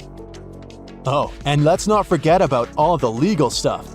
The rules and regulations for space tourism are still evolving, and it's not always clear who should be responsible if something goes wrong. Plus, there are concerns about how space tourism might affect international space laws and treaties. We don't want legal chaos in the final frontier. And finally, to achieve our dream of taking spaceships like planes, we'll need better infrastructure and logistics. We'll need to build more spaceports where spaceships can take off and land. But don't worry, scientists are actively working to solve these problems. Remember, it's not just us who are excited about space tourism, even governments are joining the fun. Many countries are investing in space tourism too. It's a global phenomenon. So even though there's still a lot to develop in this industry, it's pretty obvious that the aviation industry might go through a big revolution. Traveling long distances would become much quicker and more exciting. And judging by the way development is going, the first big breakthrough in this area will be made in North America. So, get ready for a new era of travel. What an exciting time to be alive, right? The universe is calling, and it's time for us to answer. Stay tuned! Different cultures have unique ways of counting. For instance, in some parts of the world, people typically begin counting with their thumb and end with their pinky. In contrast, others start with their index finger and end with their thumb. Some people begin with their pinky, and sometimes they can even start by extending their fingers in an open palm before drawing them in to form a closed fist.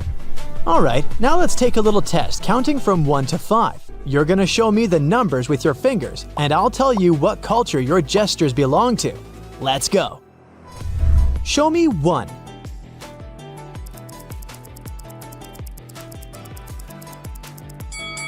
If you show it with your index finger, you're probably either from the US or from China, because this gesture is typical in these countries.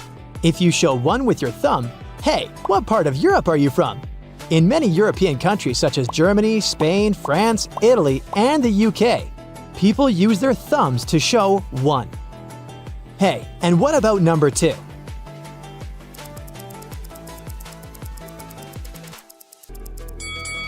If your number looks like V and you use your index and middle finger for that, you probably belong to the American or Chinese culture. If you use your index finger and a thumb, you're likely European. Number 3 is shown differently in various cultures too.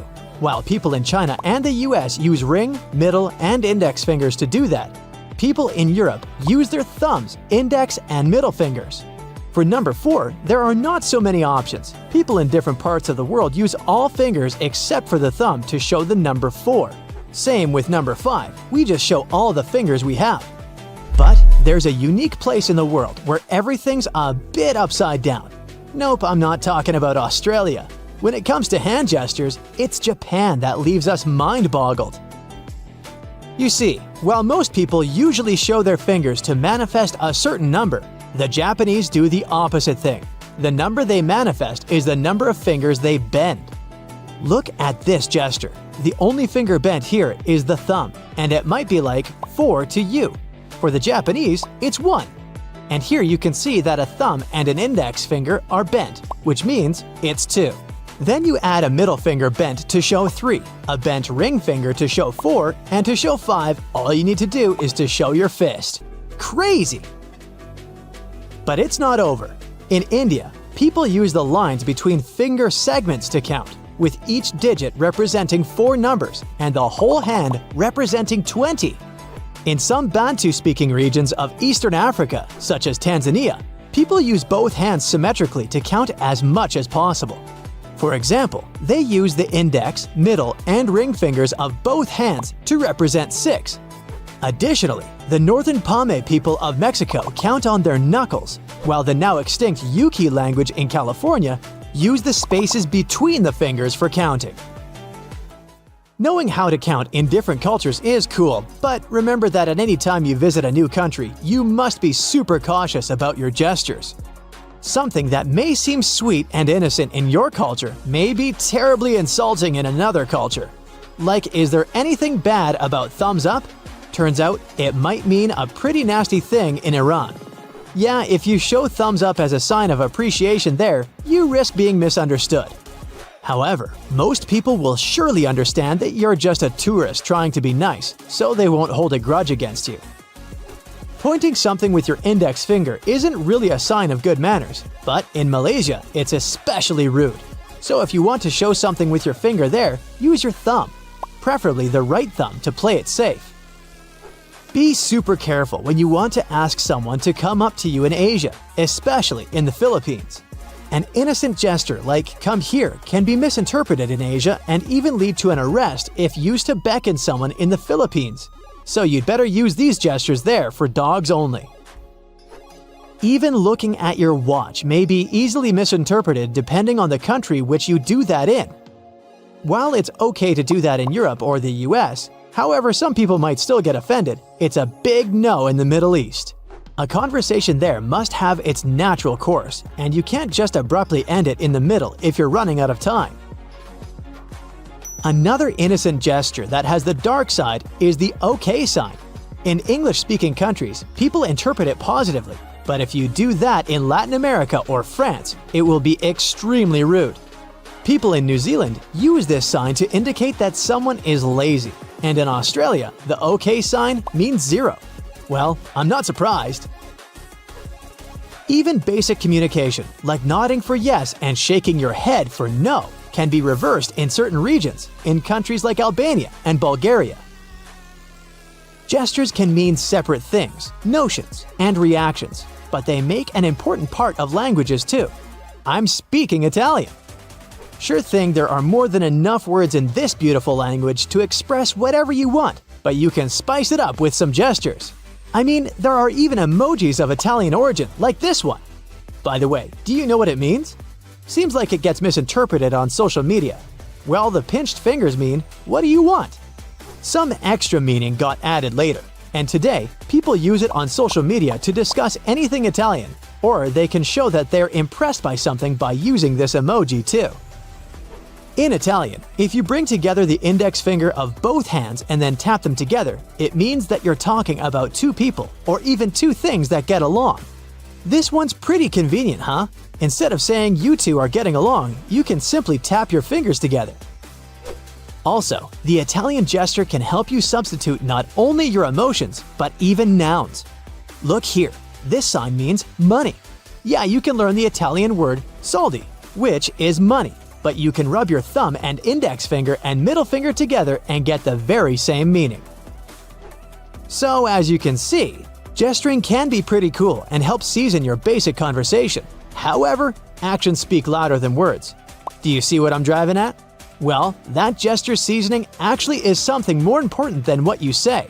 According to research, about 80 to 90% of the idea you want to convey lies in the non-verbal part of it. Here's why the so-called body language is so important. Despite many cultural differences, facial expressions such as anger, happiness, sadness, disgust, surprise, and fear are universal throughout the world. However, non-verbal behaviors like eye contact can vary greatly between cultures. In the United States, eye contact is seen as respectful, but in some Middle Eastern and Asian cultures, it's avoided to prevent inappropriate romantic interest or social discomfort. So, to understand people better, we need both to listen to them and to read their body language. There's even such a thing as EQ. Do not mix it up with IQ. EQ is emotional intelligence, and it's linked to the ability to read other people's body language and express yourself better. Some scientists claim that gestures can help increase the value of our message by 60%. So in case you're having a hard time trying to manifest something, you gotta try to introduce more gestures to your speaking routine. There was an experiment evaluating TED Talkers. The least popular ones had 272 hand gestures during the 18-minute talk. Guess how many gestures the most popular speakers used? About 465. That's almost double. Yeah, it might seem that this number is super high and those people didn't stop waving their hands. I mean, 18 minutes is 1,080 seconds, and it turns out that they made a gesture almost every 2 seconds. But it worked. It's your first trip to Egypt, and your new friends there invited you for lunch. The food seems a bit dull, so you decide to spice it up with salt and pepper. You don't see it on the table, so you ask the host for it, and you notice everyone's shocked. It turns out, it's a huge insult to the cook when someone wants to change the original taste of the food on their plate. The cook made it that way for a reason, and wanting to spice it up means showing that the dish wasn't good enough. You're used to doing it as a kind gesture around the world, but don't tip waiters, taxi drivers, or hotel workers in Japan. They can get offended because they already get paid for providing you with good service, and there's no need for extra money to make it any better. If you really want to show appreciation, just say thank you. It's okay to tip private guides, tour companies, and interpreters. You can put any amount that feels right to you in an envelope and hand it down to them. If you want to impress your new Japanese friends or colleagues, take some time to study chopstick etiquette. When you master the art of holding chopsticks, remember not to rub them together. People do it to remove splinters, so it might look like you're unhappy with the quality of the pair that your host provided you with. Don't put your chopsticks vertically in your bowl of rice. This way, it can be seen as an offering to the deceased. Don't wave chopsticks in the air or use them to point at things. Both are considered really rude. The same is with moving things with your chopsticks or the hand holding them. It looks disrespectful. Plus, you're likely to spill things. When in Italy, don't order a cappuccino after noon. The locals don't do it because they believe the milk and foam turn this drink into a meal, and it's not good for digestion. Also, be prepared to enjoy your coffee standing at the bar and pay for it before you even order it. First, you pay the cash register.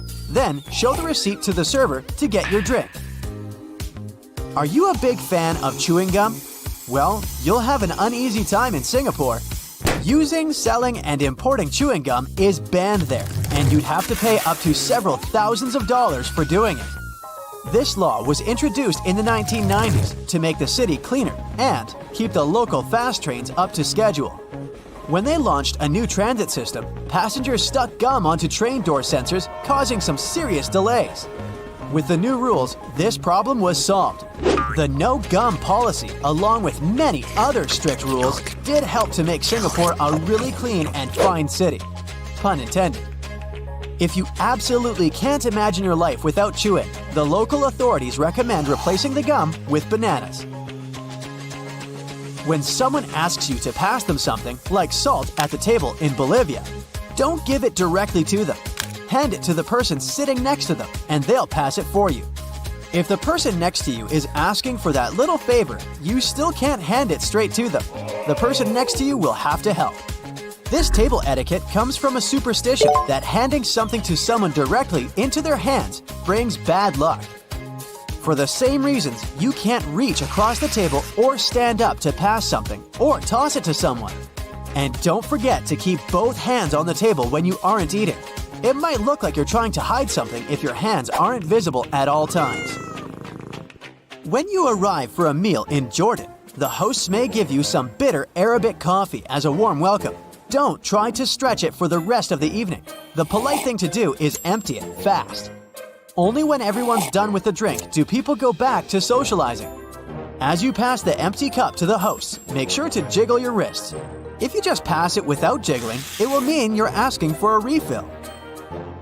Don't rush to arrive at an event on time in Venezuela. People might think that you're rude or greedy. The polite thing to do is to be 10 to 15 minutes late. Events scheduled for 7 o'clock will often begin at 8 o'clock or later. A popular story goes that in the 1980s, a foreign reporter arrived at a press event more than an hour late. When he saw the room was mostly empty, he went to apologize to the host for missing the event. The host then told him he was the first reporter to arrive. It's quite interesting because the clocks in this country have officially been 0.9 seconds ahead of the rest of the world for years. Are you planning to travel by bus in Ireland anytime soon? Don't forget to thank the driver for the ride on your way out of the bus. You'll hear an overwhelming majority of locals do it loudly, as it's basically not optional. Choose the gift wisely if you've been invited to a home in Vietnam. It's okay to bring fruit, sweets, or incense. Handkerchiefs are believed to be a symbol of a sad farewell, and cutting tools are a sign of cutting relationships. So don't bring those. Wrap your gift in colorful paper and don't opt for black. The locals believe this color to be a bad omen. When you present the gift, hold it with both hands. And don't be surprised if the hosts don't open it right away. It's done after the giver has left. Don't leave anything on your plate in India. It's a sign of disrespect for the food you were served. Food is considered sacred in the country, so it would upset your hosts a lot. So, wash and dry your hands before starting the meal. Don't forget to praise the cook and wait for the eldest to stand up before you leave the table. In South India, it's common to serve food on a banana leaf. You gotta fold it over from the top when you're done with the meal. Folding it from the bottom means you weren't satisfied with what you got. It might be a good conversation starter elsewhere, but don't brag about your achievements in Denmark. The locals believe that everyone is equal, so you won't hear them talk about their successful careers or talents or how special they are. And they expect the same from you. If you're looking for a good topic, they'll gladly talk to you about the greatness of their country. The Danes are really proud of it and all its wonders. If you're going on a trip to Germany and plan to drive on the famous Autobahn, make sure to tank up before you hit the road. Stopping, parking, making U-turns, and backing up on this super speedy highway is illegal. Yes, even if you have to stop because you've run out of gas, you'll have to pay a fine since you were supposed to plan things better. And although the Autobahn technically doesn't have a speed limit, watch out if you're passing by urban areas like Frankfurt, Berlin, and Munich, or construction works and heavy traffic. There will be special speed instructions for these spots. In case you're planning to explore Cyprus by car, quench your thirst before you start the vehicle. Drinking anything, including water, isn't allowed while driving on the island. So if you can't resist snacking or drinking behind the wheel, prepare to pay a fine. In Ethiopia, you gotta think twice before choosing a gift for someone. They see it as a debt they'll have to repay in the future. So, if you bring something really expensive, the receiver will either have to spend a lot of money on a return gift or feel indebted to you.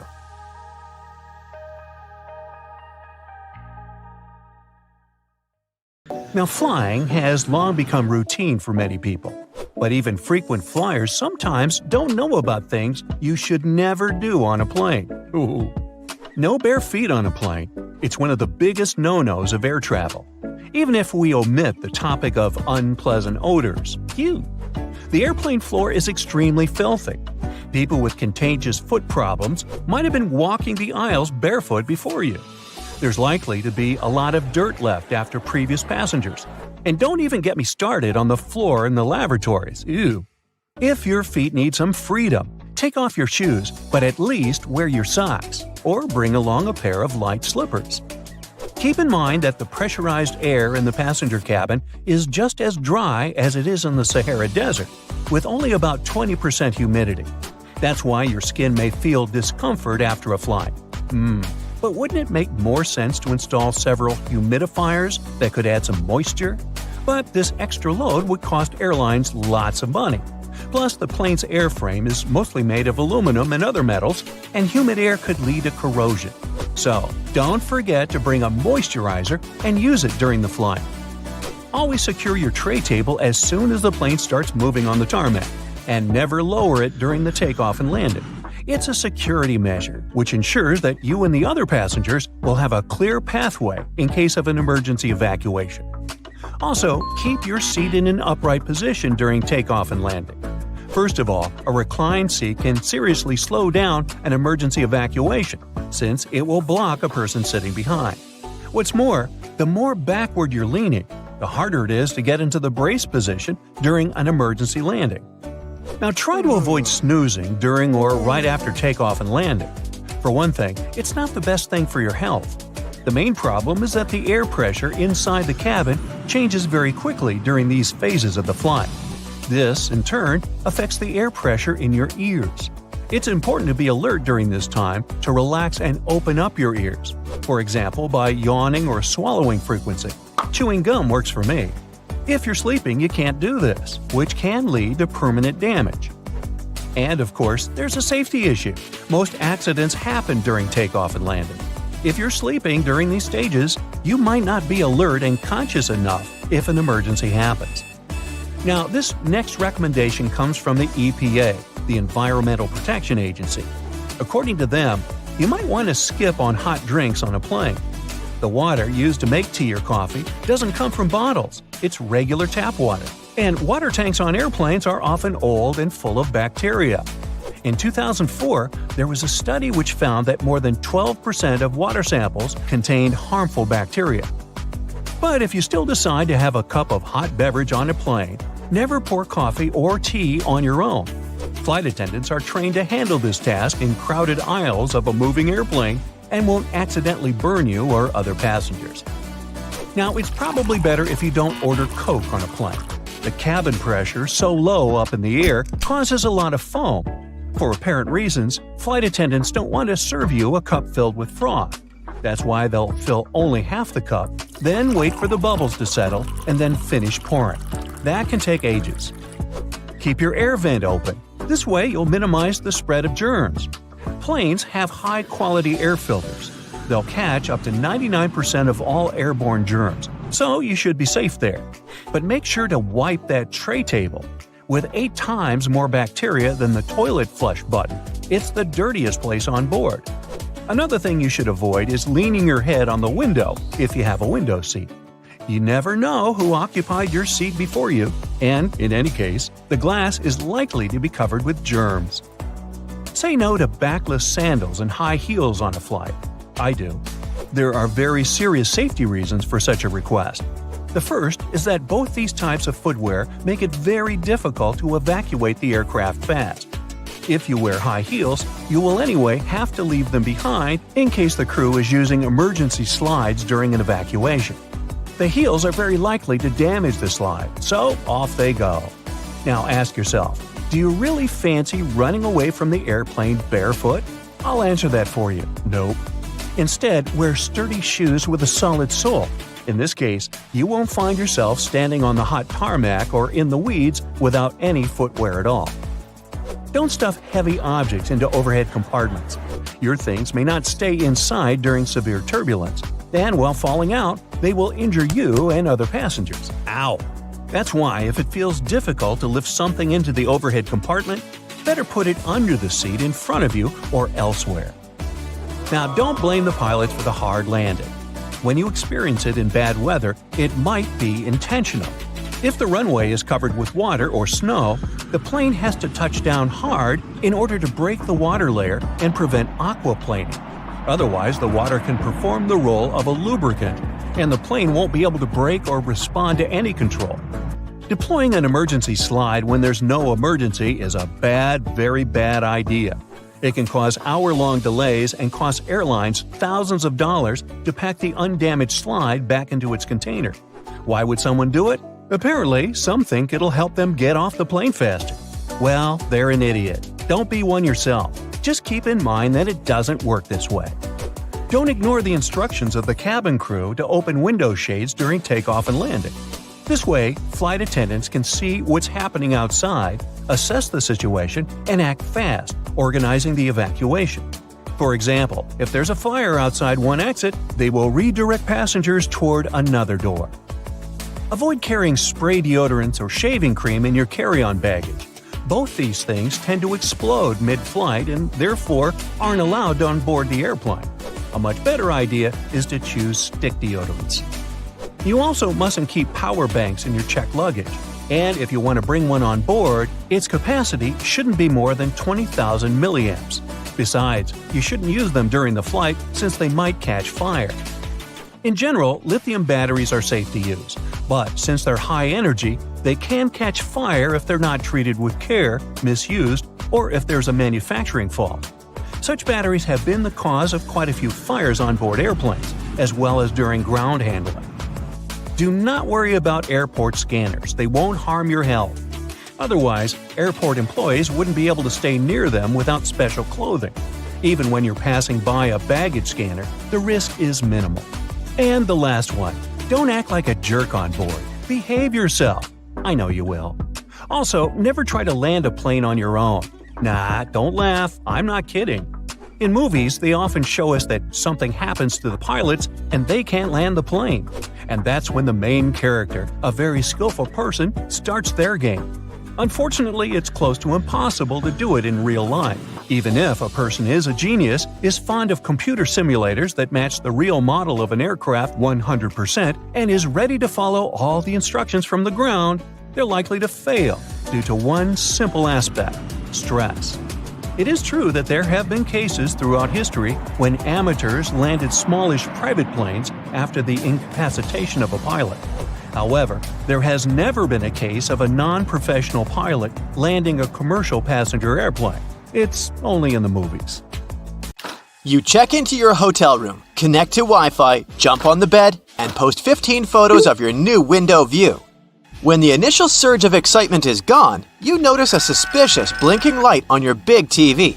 Could it be that someone is watching you? Or have you just seen too many spy movies? Well, hidden cameras come in all shapes and sizes. Large ones are easy to spot, but the small ones can be really sneaky and inconspicuous. They can be hiding behind furniture, in decorations or vents, and anywhere else you'll have trouble noticing. There are even special cameras that can be hidden in everyday movable objects like alarm clocks, picture frames, vases, and lamps. Check to see if these objects are facing at a strange angle or if they're positioned to get the best view of your room or bathroom. The easiest way to spot a hidden cam is to look for the lens reflection because all cameras come with lenses. Turn off the lights and slowly scan the room with a flashlight, laser pointer, or a special wireless spy cam detector. It comes with infrared scanning lights and one illuminating light. When you find a reflective red spot, you gotta turn on the flashlight to help check if there is a hidden camera. Definitely check the vents along with any other holes and gaps in the walls or ceiling. Some advanced detectors even show you what the camera is seeing, making it way easier to spot and disable. The detectors only work on cameras that are turned on and working normally though. Your mobile phone can also help you find some hidden threats. Turn on Bluetooth and walk around. See if any unknown devices pop up on the screen. Another idea is to install a network scanner app that shows all devices that are connected to the Wi-Fi network you're using at the hotel. When it's done scanning, study the list for devices called something like IP camera or cam. Plus, you can put your phone on selfie mode, turn off the light and close the curtains, and look around the room slowly while focusing on the screen. Keep an eye out for purple or white lights on the screen. You can play detective some more and call your friend or family member and start walking around your room. Secret cameras should emit a sort of radio frequency. It will most likely interfere with your phone call signal. If you start hearing any weird noises while you're on the phone in a certain area of your room, make sure to inspect it carefully. Check out the light switches, electrical outlets, lamps, and other objects you normally wouldn't pay attention to. If they look a bit crooked, have a hole, or seem misplaced, it could be a sign that someone tampered with them. Many spy devices need wires, and whoever installed them had to hide those wires, often behind the vinyl baseboard. That's why the place where the floor and the wall meet is another area you should check. Ridges, bumps, or discoloration could be a sign there's a microphone hiding there. The same goes for spots on ceilings and walls, even if they're not larger than a coin. If you do find a hidden camera or something looking suspicious, don't shy away and let the hotel administration or your booking service know about it. Don't try to touch or move the device yourself. If the hotel denies everything, contact local law enforcement. After you've scanned the room for cameras, check out the mirrors. Someone could be watching you from the other side. First, see if the mirror is built into the wall or can be adjusted. If the mirror is semi-transparent, it will be built into the wall. You can do a simple test to check the mirror. Press your fingertip against the glass and push firmly enough to leave a fingerprint as you move your finger away. Study the fingerprint. If there's a small gap between the print and the mirror where the glass should be, then it's just a mirror. On a semi-transparent mirror, there will be no gap. Another way to check if your mirror is semi-transparent is simply to tap the glass. If someone is watching you from the other side, the mirror will make an empty sound. A double mirror needs a brighter light on the other side than on yours. Get close to it and cup your hands around your eyes. Do you see some light behind the mirror? If so, you might have an unwanted audience. Before you leave your room or go to bed, Make sure every door is securely locked. By every door, I mean not only the entrance to the room, but also the door leading to the terrace, if you have one. You can bring a portable door lock with you for extra security if you're staying in. You could also start a little DIY project and wrap a belt or a bag strap around the arm that pushes the door shut.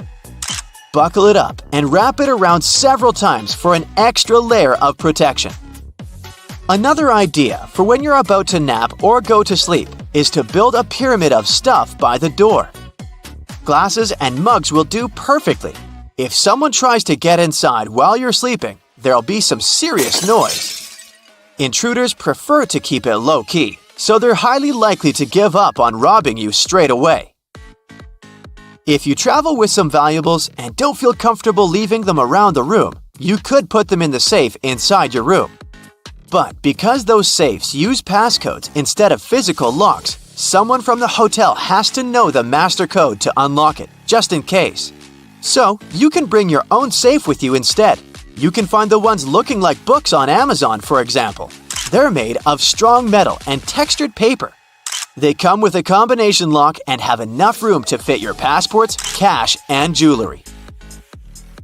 In case you have to leave your laptop in the room and want to make sure no one plugs in a USB drive to steal your data, here's what you can do. Leave a bottle of water or some other item next to the USB port. Measure the distance. Let's say it's 1 thumb length away. For someone to plug in their device in the laptop, they need to move the bottle.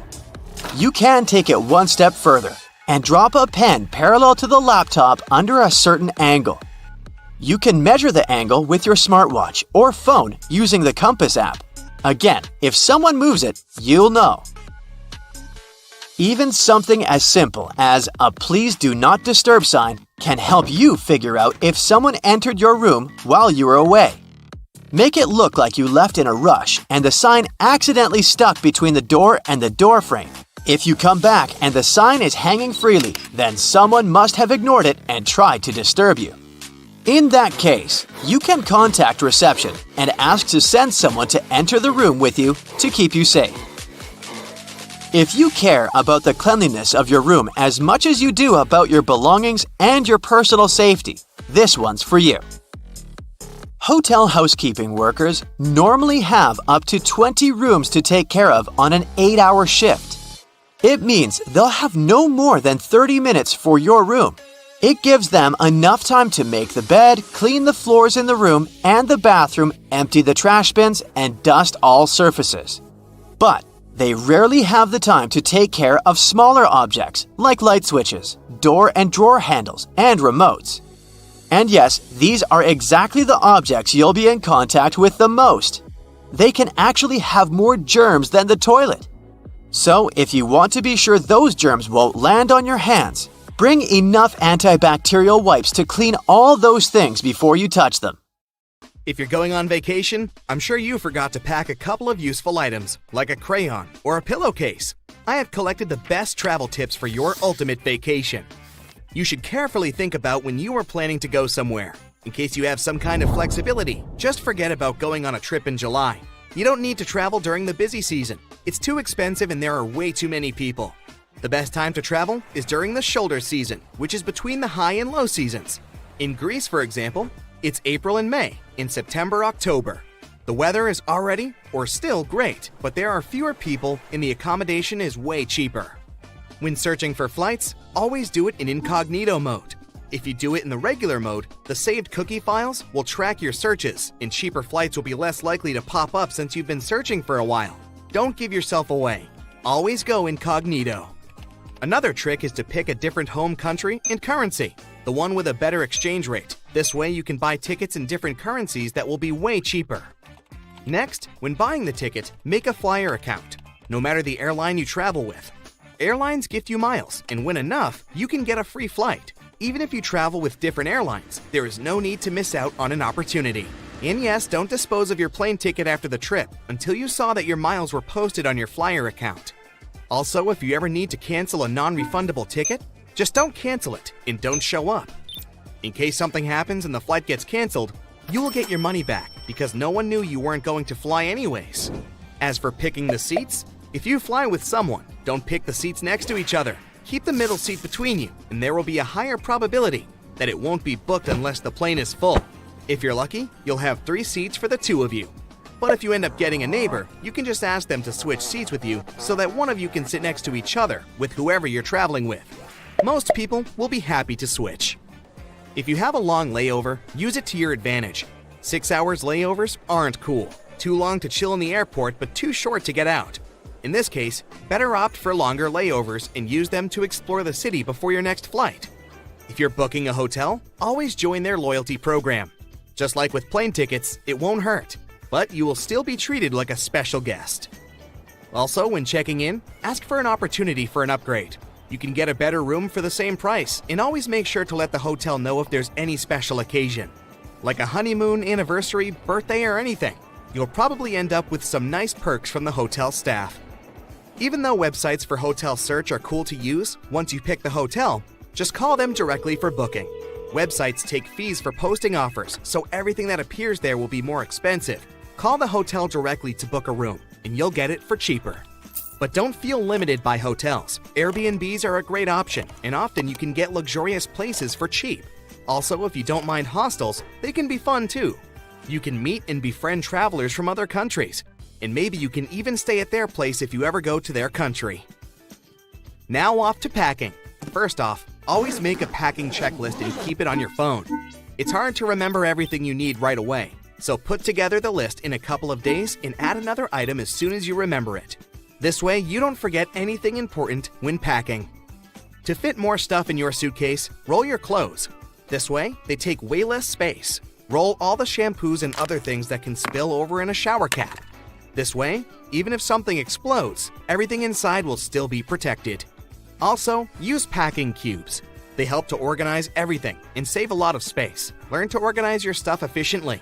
A tic-tac box can be a good storage for bobby pins, and they'll all be in place. Use a carbine to keep all hair ties together. Have you packed a pillowcase? You should. It doesn't take much space, but in case you get uncomfortable when traveling, you can just stock the pillowcase with some clothes. Voila! You got yourself a pillow. Also, put a dryer sheet inside your suitcase. This way your clothes will smell nice, even on long trips. Don't forget to make a copy of your passport and carry it in your wallet just in case. And you can also have a scanned copy of it on the cloud. Another good item to keep is a power bank. Those outlets in airports and airplanes don't always work. Also, get a crayon. It'll be handy if you need to write something down. Pens don't work well in planes because of the air pressure, and pencils break. A crayon will always be there for you. Also, a clothespin is another little thing you might want to have. You know when you arrive and want to keep your toothbrush from touching any counters? If you attach the pin to it, it can serve as a stand. Another little but useful thing is a bread clip. Those serve so many purposes. You can use it as a bookmark, attach it to the end of the tape roll, or keep in place your rolled cords in. But most importantly, they are a must for your flip-flops. The V-shaped part often comes out through it. To avoid it, just slip the bread clip underneath the bottom. It'll serve as a plug stopper, and your flip-flops will last. What to wear? Of course, comfort is the first priority. Sweatpants and leggings are way more comfortable than jeans. A comfy jacket will ensure you don't get cold. A fringed scarf is nice to have too. They're fancy and they turn into a cover. Also, make sure you're wearing compression socks. They will spare you from feeling swollen during the trip. Another important part of your outfit could be noise-canceling headphones. They will be a game changer if there happens to be a screaming little human on the plane. And an ultimate trick, mark your luggage as fragile, even if there's nothing fragile in there. This way, it'll be treated better and your luggage will come out in the first batch after the flight. Most people either sleep or surf their phones while traveling, but some travelers can even play board games. But if you need to roll a dice, here comes a problem. If you roll it not carefully enough, you might end up either losing it or crawling under the seats looking for it, which is inconvenient. Just keep the dice in a little transparent plastic container, then shake the container and see what you got. To find cool places to visit, go on social media, check out photos and videos people post from your location, and go to any place that caught your attention. Pickpockets are definitely a thing, but there is a trick. Just make your valuables less attractive to them. Do you have an expensive camera? Put some tape on it as if you fixed it, and the pickpockets will think that it's broken. Do the same with your phone and laptops and whatever else you don't want to be stolen. Have you ever ended up with a bunch of foreign coins after your trip that are totally useless? Some coins and bills are cool to keep from trips as souvenirs, but too much is too bothersome. To avoid it, just donate your leftover coins before you leave the country. A good deed and also less weight in your pockets on your way home. Next time you jump into a yacht, you should worry not about the wind, but about waves. An average storm can't cause enough damage on its own, as the wind is unlikely to tilt the boat over. A wind-driven wave, however, might destroy a lot of equipment and even sink the yacht altogether. Don't worry though, it's not that common to come across a bad storm, or worse, a hurricane while at sea. You'd really have to be looking for it. Most people with over 20 years worth of experience at sea have never encountered extreme weather. Sure, the word yacht can sound a bit luxurious, but in some parts of the world, it's not that expensive. Like in Northern Europe, for example, you can purchase a ready-to-sail ship for around $10,000 to $20,000. It might need a bit of fixing, but it won't be a bad investment. If you do plan on sailing to Europe, you might want to skip the Mediterranean, since it's a pretty lousy region for sailing. You'll either have too much wind or no wind at all, which is the worst kind of weather for sailors.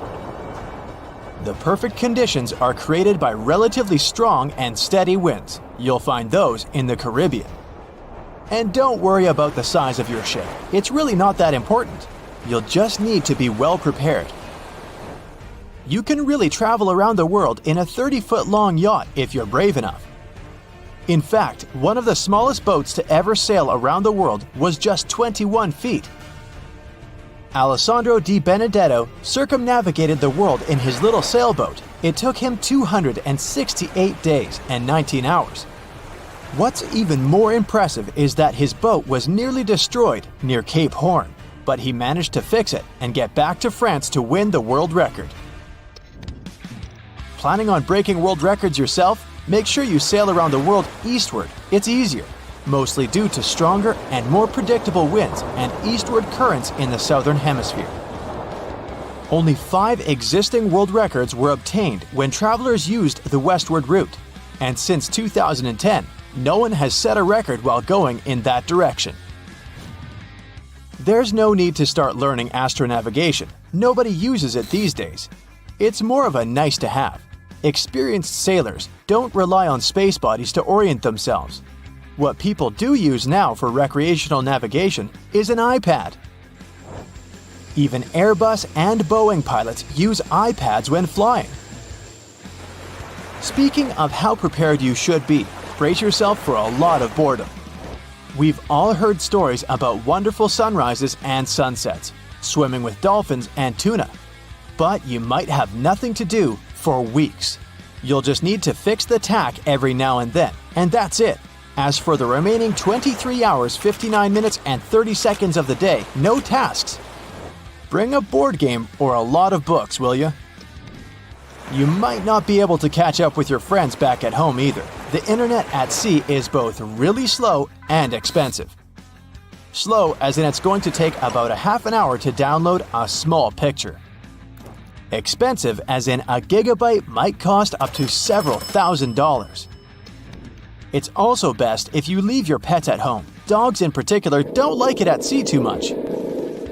Especially large dogs or those who weren't accustomed to that environment early on in their lives. You won't be able to easily toilet train a dog on board either. Cats, on the other hand, are a lot easier to take care of, so they make better sailors. Don't go heavy on the bananas if you're heading for the ocean either, as they're seen as bad luck, especially on fishing boats. Some sailors say fish won't bite a hook if bananas are somewhere on board. Cats are, again, absolutely okay to take on a boat since they're thought to be a sign of good luck. It probably has more to do with the fact that they keep rats away. Let's say you want to cross the ocean. Will there be any stops on the way? If not, you won't want to. Sure, you can stop in the middle of the ocean and take a break, but why would you want that? There aren't a lot of islands when you cross the oceans, and it takes weeks to go from one piece of land to another. No matter where your yacht is, it has to obey the laws of its country of registration. As such, you have to make sure that everything you bring on board complies with your national law. Plus, you have to register everything you have when crossing sea borders.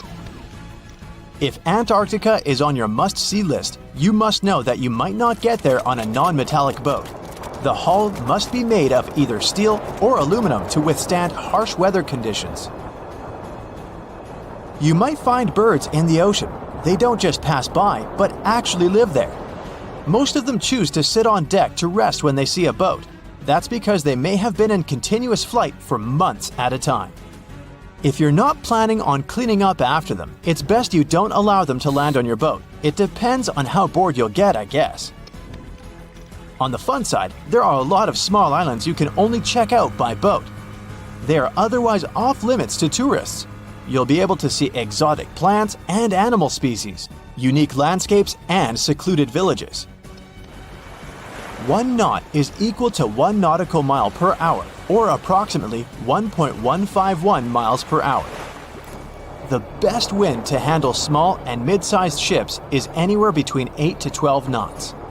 This is still good enough to reach impressive sailing speeds. For beginners, a speed of 5 to 8 knots is perfect to learn the basics. Anything under 5 knots is too slow.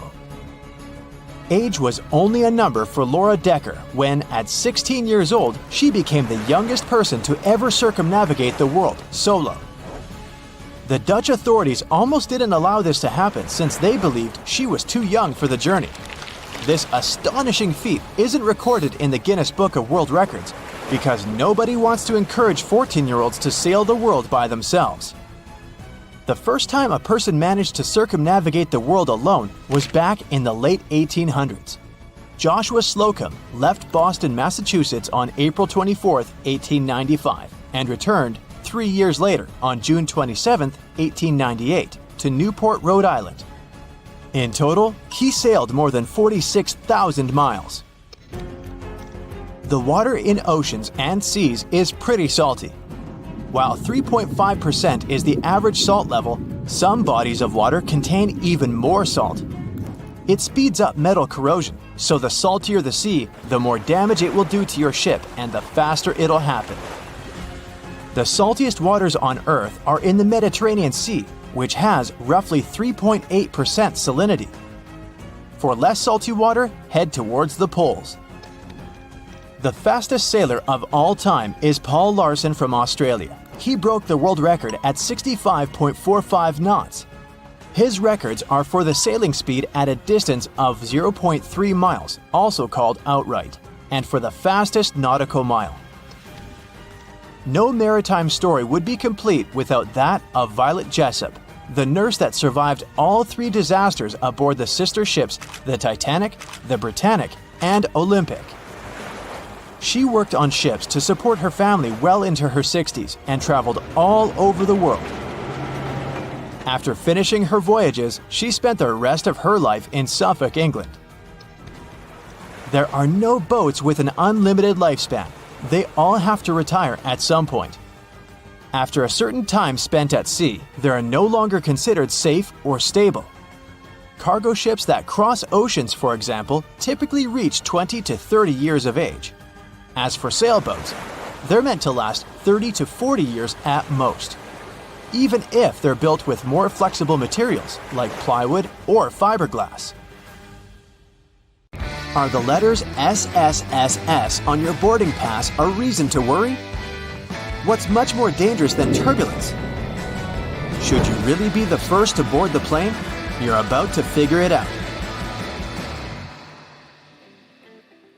You might have noticed that most planes have blue seats. There's no mystery here. Airlines opt for this color because it's considered to have a calming effect. This color supposedly puts passengers at ease and helps even the most nervous flyers to relax. But there's also another, more practical reason. Stains, dirt, and scrapes are less visible on dark blue fabric. Never throw your boarding pass away in a public place. It contains tons of your sensitive information, including your name and frequent flyer number. This, in turn, may allow someone else to check your future bookings, change your seat, or even cancel your flights.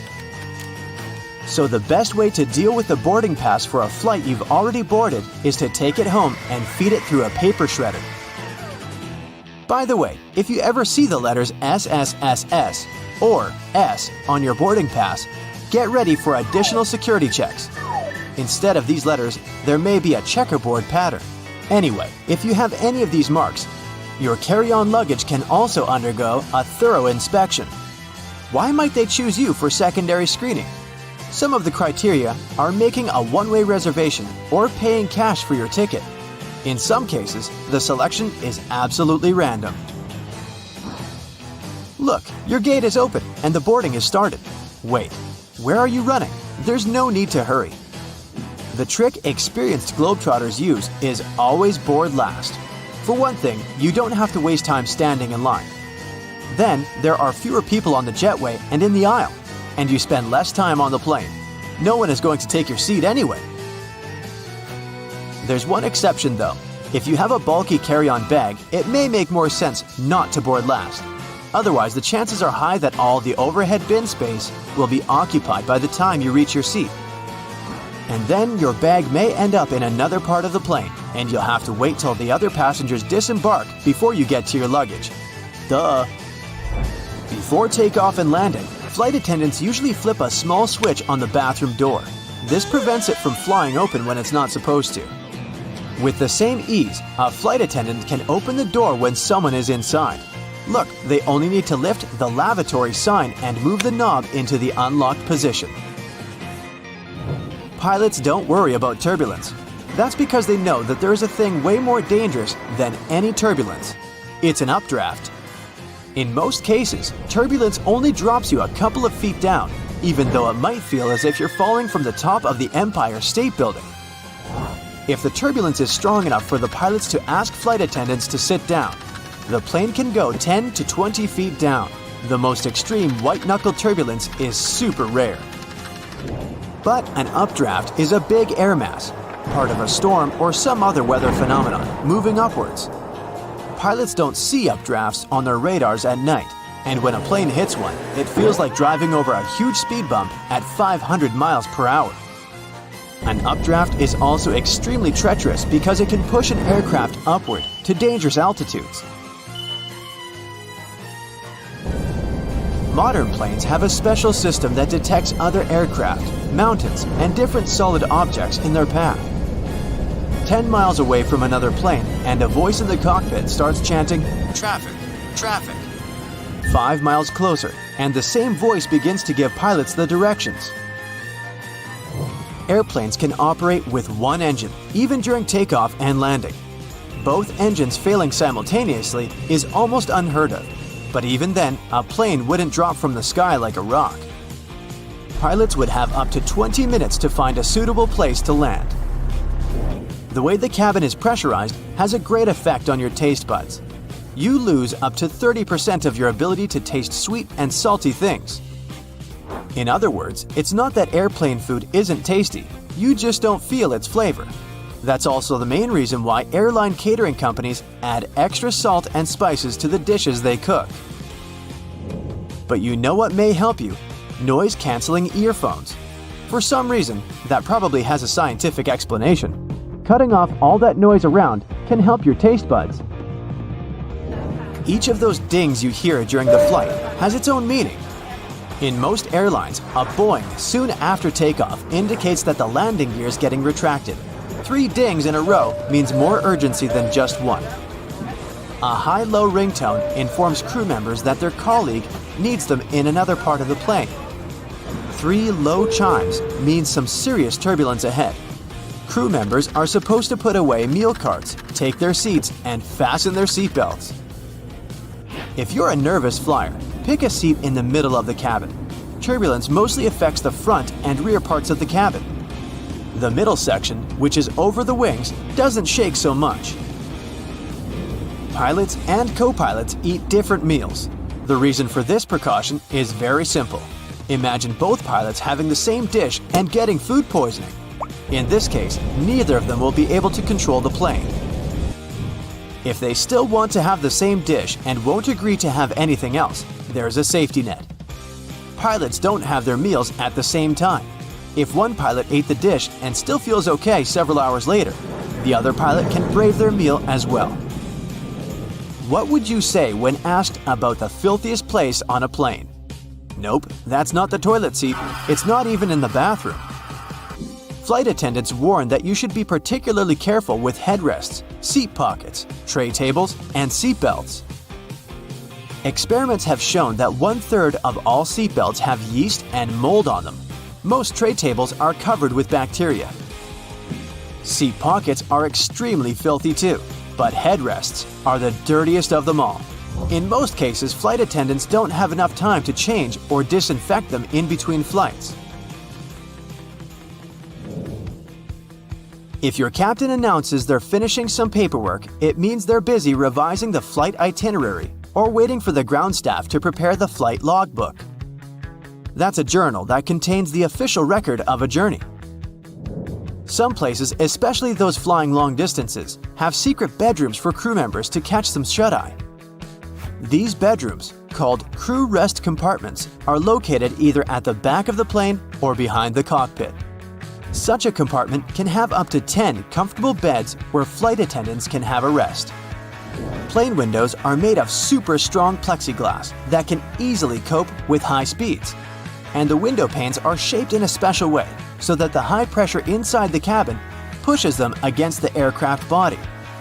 In other words, plane windows are very unlikely to get broken. Once upon a time, plane windows were square, but the pressure built up in the corners of such windows, making them ultimate weak spots. This means that each square window had 4 weak spots. This made them likely to crash under the enormous stress of high altitudes. Luckily, making airplane windows curved solved this problem once and forever. Such a shape distributes the pressure and reduces the likelihood of cracks or any other damage. Planes regularly get struck by lightning, at least once a year or once per 1,000 hours of flight time. These days, it's totally safe. The electric charge simply runs through the aircraft's aluminum shell. It doesn't cause the plane any damage. But did you know that airplanes not only get hit by lightning, but they also trigger it? When an aircraft is flying through a cloud, the friction between its fuselage and the air creates static electricity. Sometimes it can cause lightning. Ah yes, everyone loves a holiday. But figuring out what to pack in your luggage can be a daunting task, especially when you're limited on weight and baggage space. Not to mention, you're likely to do some holiday shopping on your adventure away from home. So, you're gonna need extra space on your return for all those souvenirs you've collected.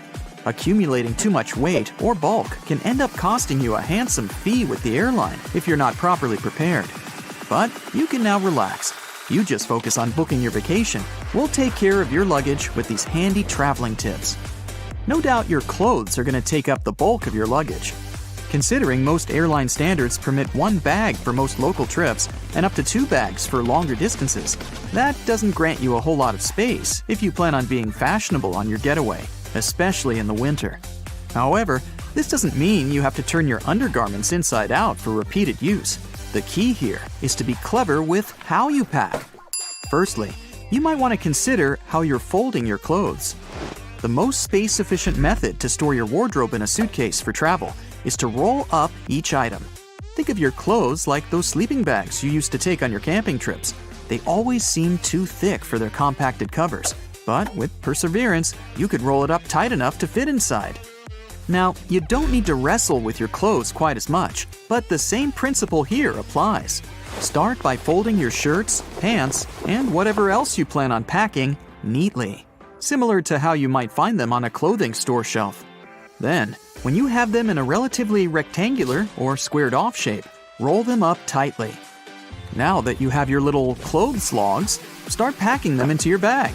And behold, extra space! Now, here's something we've all experienced arriving at our holiday destination. We drop our suitcase on the hotel bed, open it up, only to find all our clothes unfurled and scattered like a tornado stormed through our bag. Your luggage has had a rough journey from your home to your holiday destination. It's been dragged through airport terminals, tossed around by baggage handlers and rocked back and forth during in-flight turbulence. A simple stationary item, rubber bands, will help you keep your clothes neat. Now that you've got them rolled up, place a couple of rubber bands around them to keep them from unfurling. This is an especially neat trick if you want to roll an outfit together as one. Maybe you've got head-to-toe denim that you can't wait to rock on your getaway. Fold up your clothes as before, then layer the different items of your ideal outfit atop each other. Roll them up as one, then use the rubber bands to keep them together. You can preemptively decide your day-to-day outfits before you even board the plane. However, you may still prefer to fold your clothes, especially business or formal shirts and pants. Lucky for you, we have a handy trick for that too. Instead of folding each item individually, we're going to lay it out all on top of each other. Start with your shirts and tops, alternating with one on top and one on the bottom, keeping the necks of your shirts at the center. Work your way down to your pants and smaller items until they're all laid out flat. Try to keep your pants in the middle. Finally, start folding your items in on themselves, with the shirts creating the outer layer until you end up with a neat bundle, like a present. You should be able to sit your bundle squarely into your bag. Want to save even more luggage space? Instead of putting your undergarments and socks into their own section, try fitting them into available spaces and gaps within the rest of your luggage. If you plan on taking a cap with you, for instance, the inside of your headwear is a great space to store your socks. This applies to other small luggage items too, such as phone chargers and ties. Though keep in mind that you can also lay your ties and belts out flat across the clothes in your luggage to conserve space. And if you're really limited on baggage size, say all you have is a carry-on for a fortnight-long trip, here's another method. Get yourself some compression bags to store your clothes in. These bags will compact multiple sets of clothes into the size of a small laptop bag. Fold up the clothes you intend to pack and store them into the compression bag. You should be able to fit 8 to 10 standard clothes items or a few bulky ones. Once you've filled the bag, seal it and squeeze the air out through the built-in one-way pressure valve. The easiest way to do this is either by rolling it, and you should be pretty good at rolling your clothes by now, or by using your knees to apply pressure. You should be able to fit 2 to 4 of these compression bags in your standard carry-on suitcase, which is especially helpful if you want to save money by avoiding checked-in luggage. And you can take even more clothes on board with you if you stick them into a pillowcase. The best thing about this tip is that it also doubles as a comfy pillow for you to rest your head on during the flight. If you do have a bit more space to spare, another great way to keep your stuff organized is with packing cubes. It might not be as space efficient as compression bags, but a lot of travelers prefer them for tidier and well-organized packing. You might like to divide them by outfits or clothes types, such as one for pants and one for tops. You can easily purchase packing cubes from most online retail services and travel and camping stores. There are also packing cubes specially designed for one or more pairs of shoes.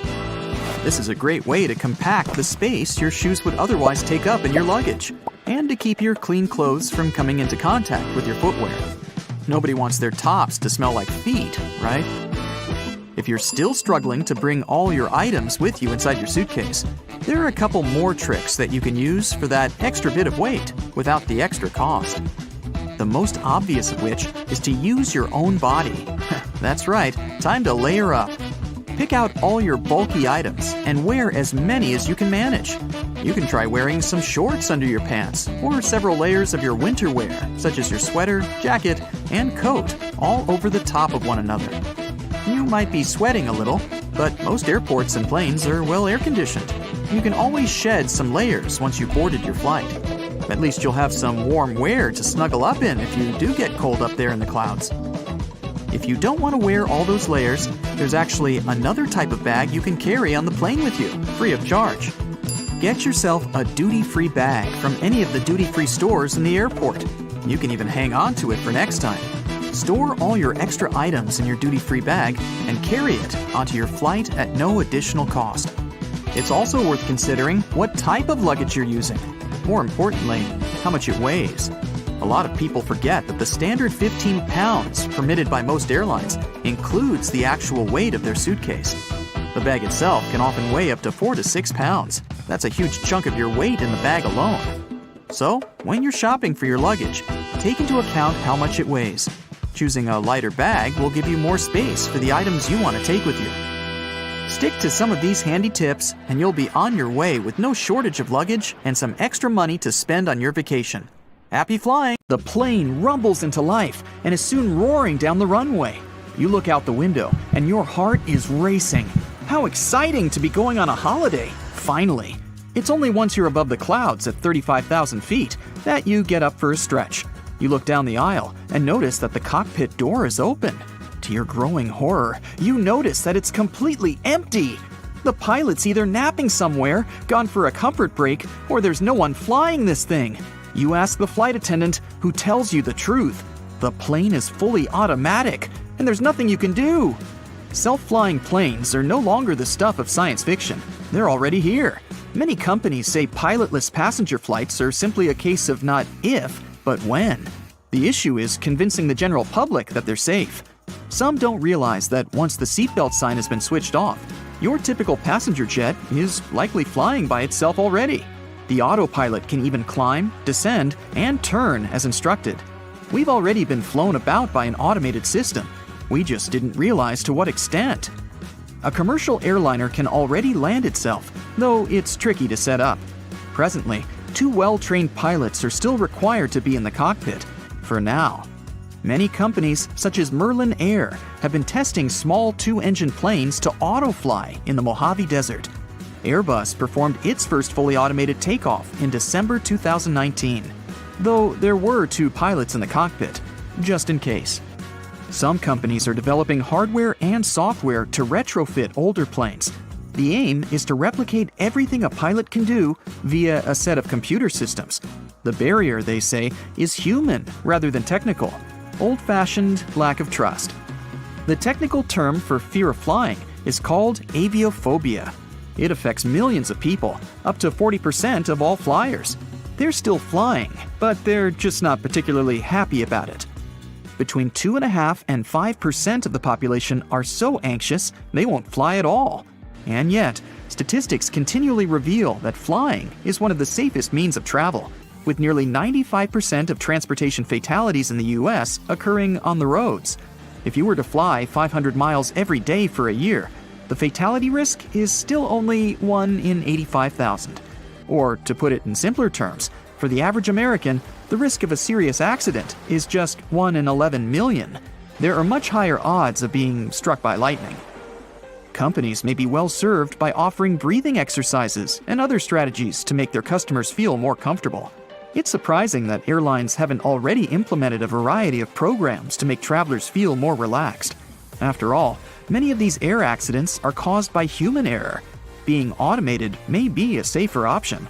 Then there's the other argument that it takes humans to create the automated systems. There's no doubt, though, that fully autonomous aircraft will soon be with us. As the population grows, our cities expand, and there will be more need for faster and more efficient travel. Many people will be reliant upon flying taxis to bypass hectic environments. They already exist. Not only can they cover short distances, but potentially thousands of miles. They can cover the same distance that a car can in a quarter of the time. They're much like helicopters in that they're capable of vertical takeoff and landing, known as VTOL, making them able to land and take off from almost anywhere. They will also be built of quieter mechanisms to keep noise pollution down, better than a train rattling past your bedroom window. They also use electric propulsion systems, which will keep emissions low. No endless traffic jams and mouthfuls of fumes. The difference with air taxis is that there's no pilot, with the destination locked in from the beginning. The challenge for designers is how to operate in environments with numerous structures, such as buildings and bridges, and how to navigate moving obstacles as well, such as other aircraft and even flocks of birds.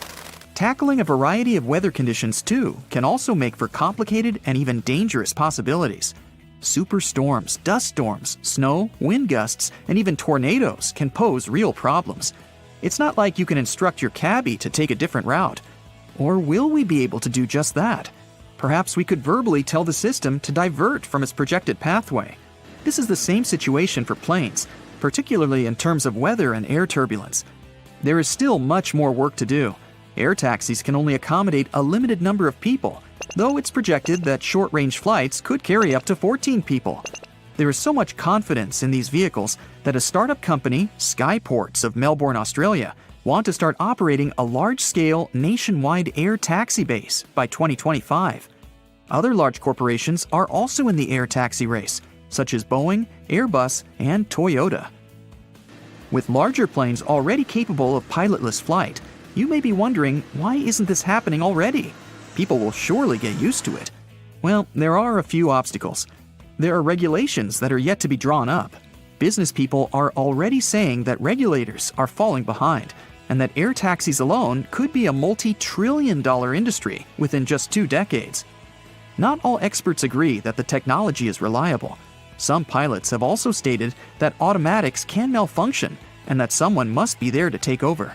They also point to weather events that cannot be predicted and require the speed of human intervention.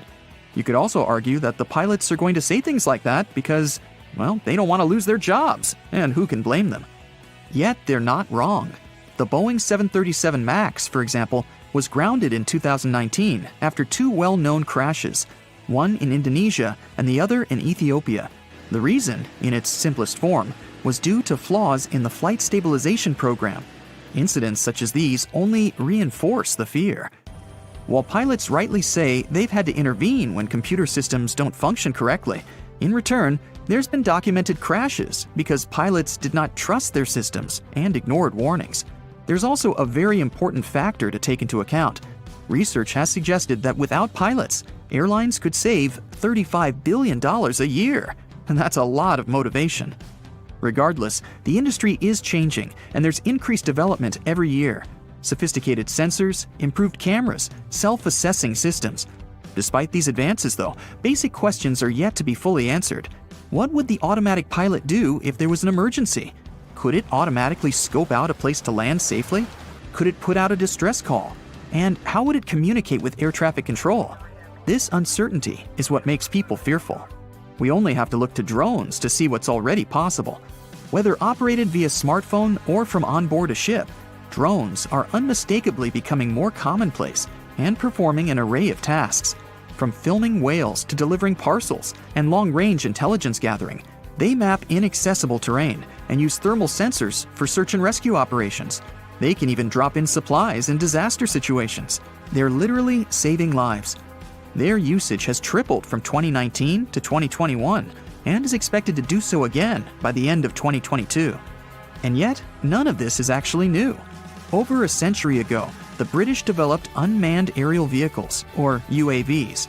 They managed to fly a radio-controlled monoplane on March 21, 1917. More prototypes were developed over the decades, and in the 1940s, thousands of pilotless drones, or OQ-2 radio planes as they were known, were built. Many variations have been used ever since. Model enthusiasts have been using radio-controlled toy planes for decades. Drones continue to grow in popularity due to their high level of convenience and effectiveness. For these reasons and more, the technological advancements continue at breakneck speed. And yet, their full potential has not been reached, not by a long shot. If drones can be used for such extraordinary means, imagine what pilotless planes could do. The sky is literally the limit. While many are still fearful, people have already been flying for well over 100 years. The technology is there. It's whether the public is ready, in a manner of speaking, to take the leap that counts. You're traveling by train and hear the wheels banging against the tracks, but suddenly the train rises and gains altitude. None of the passengers scream in panic because this is a regular thing now. Well, maybe not yet, but it might become our reality anytime soon. Aka Technologies Company is developing such a project. Their goal is to reduce travel time and make trips more comfortable. To travel today, you need to get to the airport, spend a few hours there at the check-in and security check. And only after that can you board the plane. When the plane lands, you need to go through standard airport procedures again and then get to the city. Only after this, your trip is over. It means you use at least 3 different types of transport. But with Link and Fly from Aka Technologies, you can get to your destination without any transfers. This is a train the size of an Airbus A320. It's as long as 4 school buses and can hold about 162 passengers. Since it's a train, it can run on the subway tracks right to the city center. So when you begin a trip, you just need to get to the nearest subway station. Once you're on the train, it takes you to the nearest airport, and there, the fun part begins. The train makes a quick stop to get the wings and jet engines attached. So now, your train has a wingspan as wide as a soccer field. The engines start, the train accelerates, and takes off. After the flying train lands, the wings get detached again, and you're on your way downtown and your destination, with no transfers. Without having to wait for a cab, and again, you can get off at any subway station. Transformer planes that can drive around the city are the distant future. For now, this company is developing a simpler solution to reduce airport overloads. Instead of having a plane parked right next to the gate, passengers will board the plane's fuselage right inside the airport's building. The fuselage will then pull out onto the runway, and the wings with the engines, as well as the cockpit with the pilots, will be attached. Here you go. The plane is ready for takeoff. This system will make boarding and takeoff 30 minutes faster than before. The company plans to make different types of removable fuselages. For short flights, they will have a capacity of about 160 people. There will be double-deck cabins for long-haul and higher-capacity flights. VIP cabins can be customized like a private jet, and if all the seats are removed, the cabin can be used as a cargo plane. Link and Fly has a special safety system in case the cabin separates from the wings during the flight. 3 parachutes at the front and 3 at the back of the cabin will deploy automatically. There are also braking rockets that can help to quickly reduce the speed. This way, the fuselage will descend slowly and safely. A few seconds before touching the ground, the cabin will launch airbags attached to the bottom of the fuselage for the softest possible landing. Another option for traveling faster is the Airbus Pop-Up. It's a kind of taxi that can travel by road and by air. In the future, you can simply order such a cab from your tablet, phone, or even smart glasses and wait for the vehicle to arrive. The car itself consists of a passenger pod half the size of a modern sedan. It can hold 2 people and has a futuristic design and interface. The second part is the ground module. It's the chassis and wheels for driving on conventional roads. You get into the pod, and after that, artificial intelligence does all the work for you. It steers the car safely and takes you to your destination.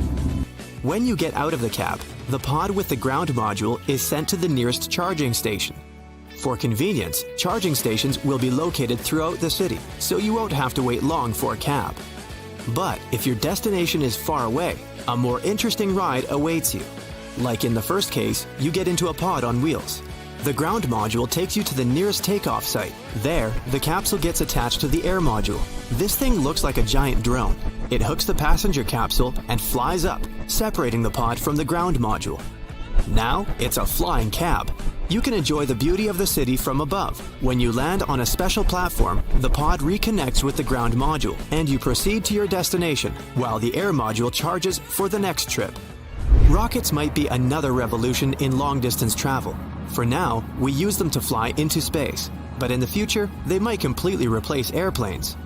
Let's say you're going from New York to Shanghai, which is on the other side of the planet. The launching pad of the rocket can be on the water, somewhere in Lower Bay. You board a ferry that will take you to the rocket. Once you reach it, you take your seat along with the other passengers. Countdown. Ignition. The rocket takes off and reaches space. It's now traveling at about 16,800 miles per hour. When in orbit, the launch vehicle undocks from the passenger rocket and heads back to the landing station. There, it will be refueled and prepared for the next launch. At this time, the rocket with the passengers will use its own engine to fly around Earth. It re-enters the atmosphere and lands on a platform on the water near Shanghai. This flight takes only 39 minutes compared to the 15 hours a conventional airplane needs. But there's a downside to such trips. A rocket makes a lot more noise, so landing platforms have to be far away from the cities. This will increase travel time. The other problem is G-force. Standing on the ground, you feel 1 G. When you take off in a normal airplane, you feel about 1.5 G.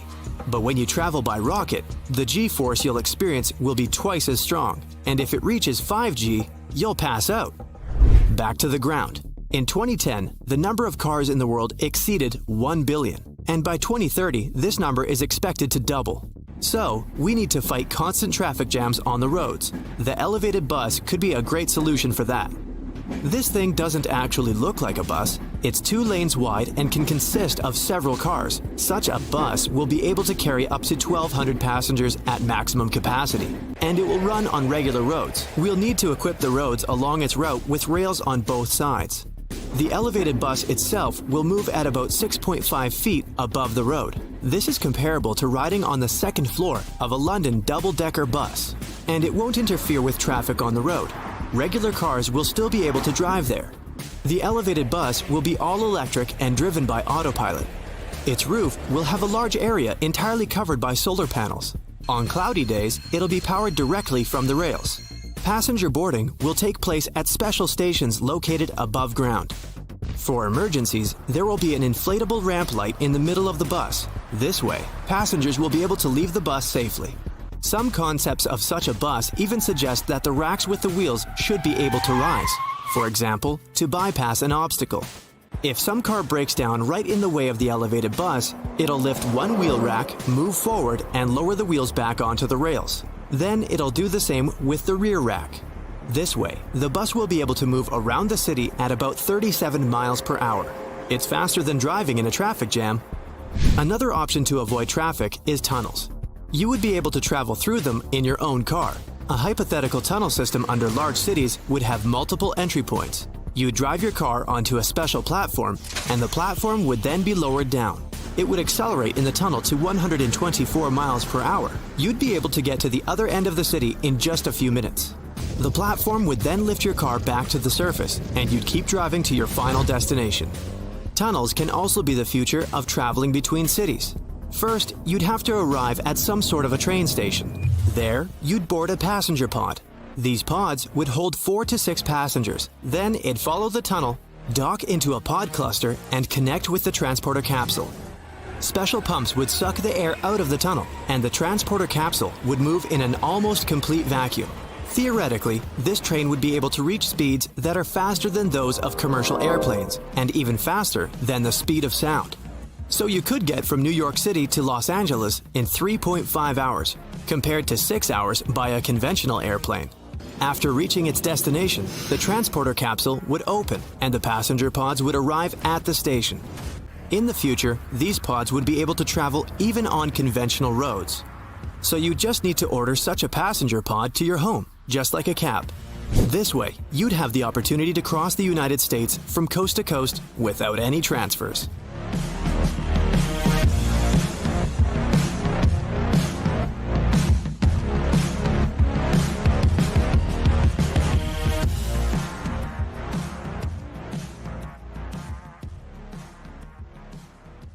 Now first, you probably already know that germs are everywhere, and it's impossible for humans to get rid of them.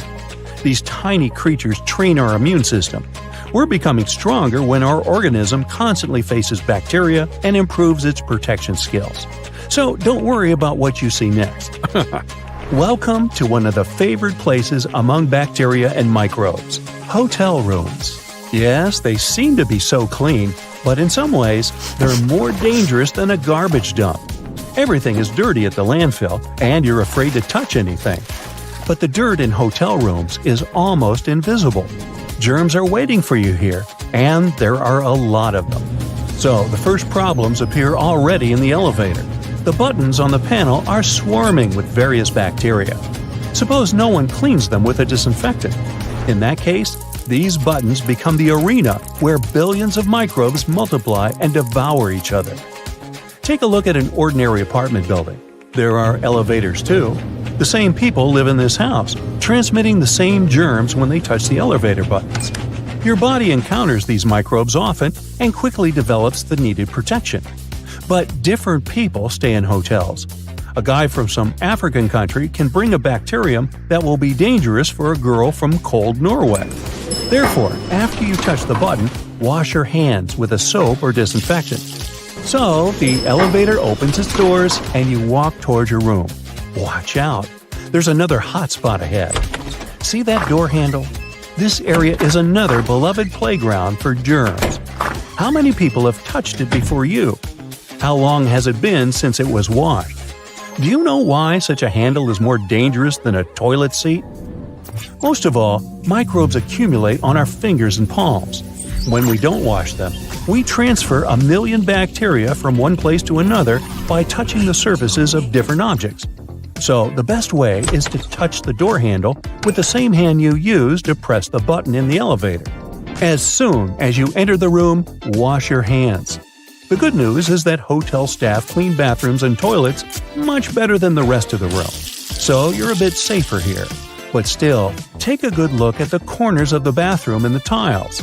If you see black spots somewhere, it means there's mold. This thing can cause allergic reactions like runny nose and eye irritation.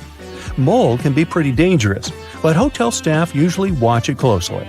So it's unlikely that there will be something like this in your room unless it's a cheap hotel. You don't stay there, do you? Oh, by the way, did you know that toilet paper in a public toilet contains more germs than the toilet lid? You make a mistake if you cover the seat with pieces of that paper. First, many people touch it, which means they transfer bacteria onto it. Secondly, dirty little splashes get on the roll when someone flushes the toilet. Microbes feel more comfortable living on soft paper than on the hard surfaces of the toilet, so don't put it on the seat. But if you see a metal or plastic cover on the roll, you're lucky, since the roll is protected from germs. Then, after you've done your business and washed your hands thoroughly, you have two options. Wipe your hands with a paper towel or use a hand dryer. It doesn't matter which you choose, both variants have a lot of germs. But if you use the dryer, bacteria will fly all over the room, so better grab a towel. Okay, you come out of the bathroom and find yourself in a danger zone. Don't think that all germs there are harmless. Some of the most common bacteria in hotels cause intestinal infections. If you don't want to spend the rest of your vacation or business trip next to or on the toilet, get ready to fight colonies of tiny parasites. The first thing you need to do is wash those glasses and cups with soap. Some travelers carry their own mugs with them, which is a good idea. Then look around and ask yourself, which places do people touch the most? These are the TV remote control, coffee machine, fridge, door handles, tables, hairdryer, and windows. But relax, you don't need to do the cleaning instead of the hotel staff. It's enough to have wet wipes with a powerful disinfectant. Wipe the surface of all these objects. Perhaps you worry in vain, and the hotel carefully monitors how clean the rooms are. Or you can tell the manager you want to have your room cleaned again. So you've wiped all the surfaces and jumped into bed tired. Unfortunately, you're not the only one to rest on that soft mattress. You have a huge company of bacteria. Of course, washing pillowcases and bed linen destroys germs, but what about the bedspread? Most likely, nobody washes it. Removing germs from the tissue is difficult, so you'll probably have to put up with it. But the thing you shouldn't accept is bed bugs. If you notice dark spots on your mattress, this is most likely the waste left by bed bugs. You're not hungry, are you? I don't want to spoil your appetite. The insects themselves can hide deep in the mattress. They can sleep there for months and then wake up to satisfy their hunger. While you're resting, they come out and bite your legs. If you notice small red spots on your skin in the morning, then bed bugs have, well, kissed you. The bites of these beetles are not dangerous. Some people may have a mild allergic reaction in the form of irritation on the skin. But the problem is that some bed bugs can get into your clothes or things. Then you'll bring them home. These creatures multiply rapidly. Therefore, if you don't want a colony of biting bugs in your house, then wash your clothes, clean your luggage, and go to the shower. But before that, ask the hotel manager to refund your money, because bed bugs are By the way, even if the room is squeaky clean, it doesn't mean there are no bed bugs in it. Perhaps previous guests brought them. So your bed has no black spots, and you have wiped all the dangerous surfaces. That's it, you're safe. But try to walk on the floor wearing slippers or thick socks, as the floor is also a source of dirt. You spend several nights in the hotel and finally return to a clean and safe place, your home. Unfortunately, your house can also have many germs you don't see. Do you like to have fun with friends and play video games? Do you remember when the last time you cleaned the gamepad was? All your friends have held it in their hands, which means you've collected all of their microbes there. Your kitchen cutting board. How thoroughly do you wash it? It's not enough just to splash it with water, especially if you cut meat and vegetables. You can cut some squash, and its germs will stick to the surface. Then you quickly wash the board and put it back in place. But the germs haven't gone away. They're still firmly attached to the surface, waiting for you to cut bread. Then they'll jump onto the food and get into your stomach. How's that appetite doing? Still good? Another dangerous place is a dish sponge. Even if you use a good detergent, germs still accumulate there. The best way to get rid of them is to change sponges once a week. And now you'll see a paradise for bacteria. A place with an ideal cold temperature and a lot of food, from fresh to spoiled. Hey, it's your fridge. There you put products that you bring from the supermarket. Hundreds of people could touch them with their hands, leaving millions of germs. Therefore, don't forget to wash your fridge often. And also, keep any meat away from packaged products, because germs on a rare steak multiply and spoil it quickly. Well, perhaps you're too worried about your health now. If so, then you should remember the words from the beginning of the video. Let me quote. You probably already know that Germans are everywhere. Wait, that's not it. Sorry. Check around the corner, under the bed. Wait, what's that hiding over there? Hotels are supposed to be your home away from home, but do you know what secrets they're keeping? Here's what no staff member or manager would ever tell you. Some hotel owners are very superstitious of the number 13, or they know guests might be. Whatever the case, you may find room 13 or the entire 13th floor completely missing. In the Far East, the same can be said about the number 4. You can easily get an upgraded room without any additional charge if you have a birthday, anniversary, or wedding. Just call ahead of time and warn them about the upcoming event. You might be checking that bed for stains and bugs, but you're probably overlooking the dirtiest thing in the room, the TV remote. It doesn't get disinfected between guests. Put it in a plastic sandwich baggie before using it. Plenty of other filthy things in that room, but we'll touch on those later. Every hotel has a place where housekeeping stores forgotten things. The most frequently lost items are phone chargers, but more interesting discoveries have been found. False teeth, glass eyes, and even boxes of worms. If no one comes for these strange treasures after 5 or 10 years, yes, they're nice enough to wait. The cleaners raffle the lost items among themselves. Some luxury ones may have hidden cameras built in for safety reasons. The most common place for this is the door peepholes. So always put a piece of masking tape or putty over the one in your room. But hidden cameras in the room itself are never okay. To check the place, turn off the overhead light and switch on your phone's front-facing camera. Slowly scan the room. Your front camera will pick up their infrared light. Common spots are near the bed and in the bathroom, so check those areas thoroughly. Hotel owners often let their friends and family stay for free. You wouldn't know it since they usually leave before peak season starts. The employees and cleaners also get in on some perks. They keep towels, slippers, bathrobes, and shampoos. But what you might not know is that hotel chains are fine with you taking things from the room. Stationery, toiletries, coffee mugs, umbrellas, anything with their name and logo on it. This will serve as free advertisement when you take those things with you. Those beautiful bright vegetables and fruits near the hotel restaurant's entrance aren't just a decoration. They trick your body into feeling full before you even get your plate. You eat less, and the company saves money. They may give you extra bottles of shower gel or other toiletries, but there are ones that charge you for grabbing too much food during the breakfast buffet. To avoid upsetting the cooks with the amount of discarded food, some hotels in certain countries make their guests pay for anything left uneaten on the plate. No hotel chain would willingly tell you how to get the biggest discount for your stay.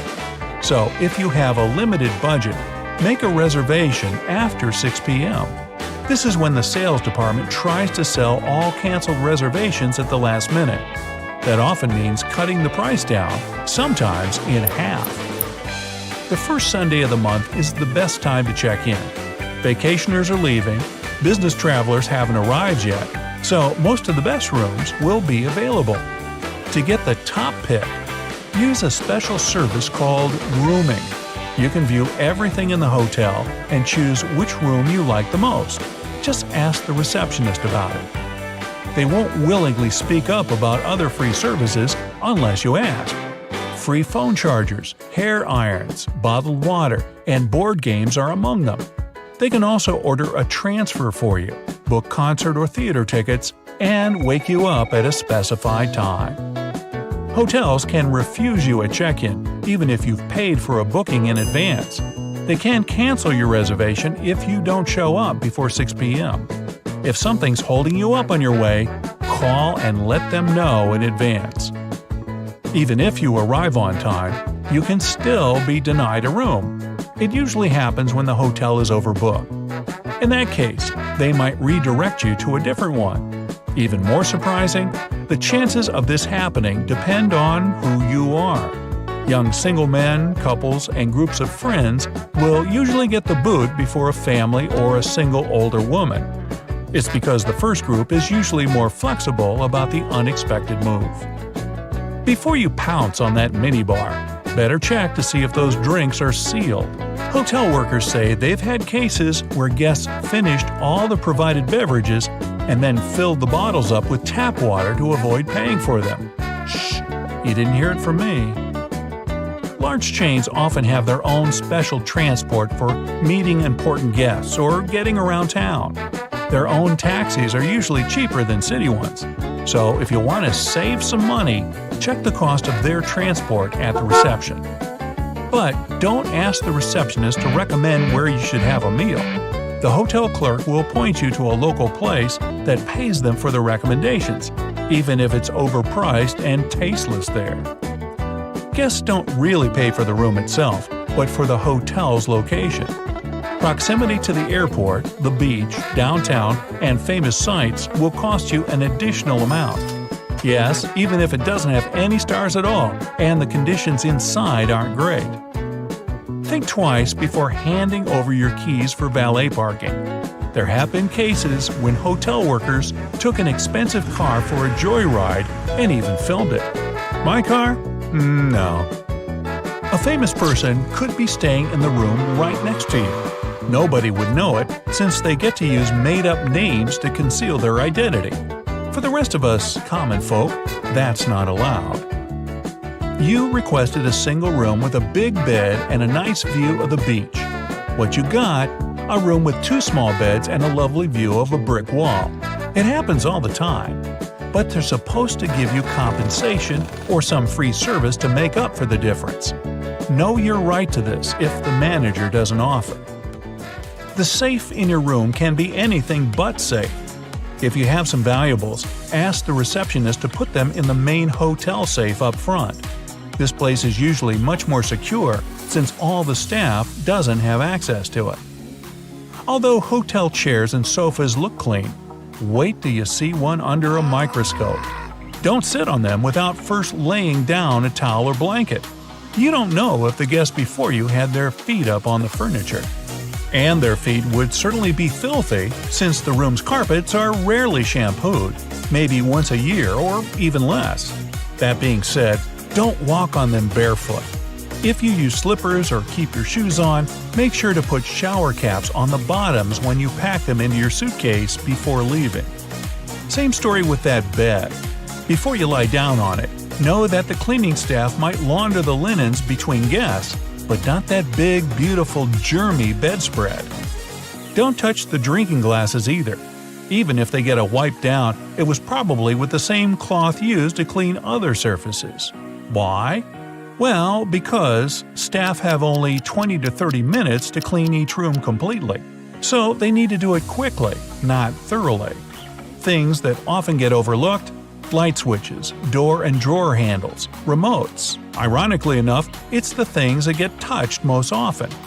Experts have found that these items have as much germs on them as the toilet. Solution? Always bring plenty of antibacterial wipes. And if you ask about the hotel's cleaning practices, remember, cleaning doesn't mean disinfecting. Choose your words wisely and don't give the manager a loophole. Hotels are places where you know for sure lots of people stay every day.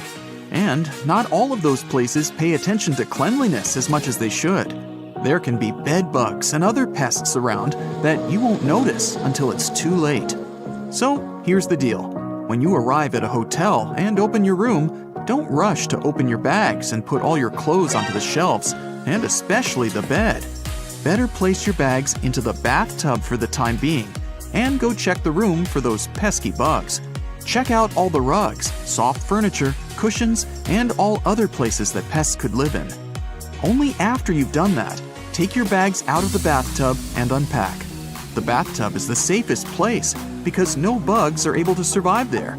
So, naturally, none of them will crawl into your stuff while you're not looking. You may want to throw that comforter on the floor at once, by the way. While sheets may be cleaned regularly, the comforters are not. Some hotels wash them every week or so, but others don't even bother. Same goes for your bedding. Most high-end hotels will change the sheets daily, but a lot of budget ones don't change the pillows or bedding after a guest checks out. Definitely a good idea to request fresh pillowcases when you arrive. It's also best not to drink out of that glass in the bathroom, as many glasses aren't cleaned properly.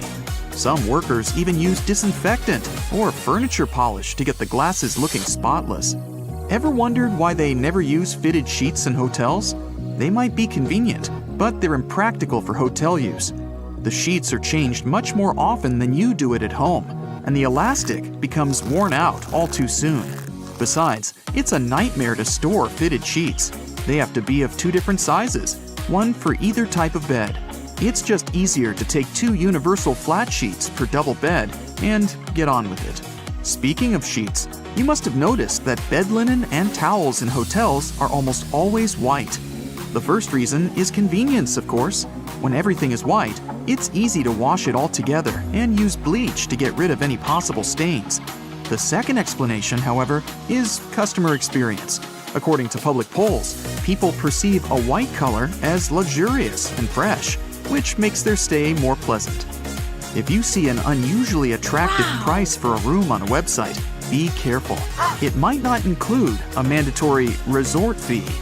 If you have an option to pay for a room in advance, you'll see the final cost at the checkout. It'll normally list the initial price you saw before booking and all the extra charges, resort fee included. If you decide to pay at the hotel, though, you might be up for a surprise when you check out. So always make sure to read the fine print. You may have seen a rather weird thing in many hotels, a phone in the bathroom, especially just next to the toilet.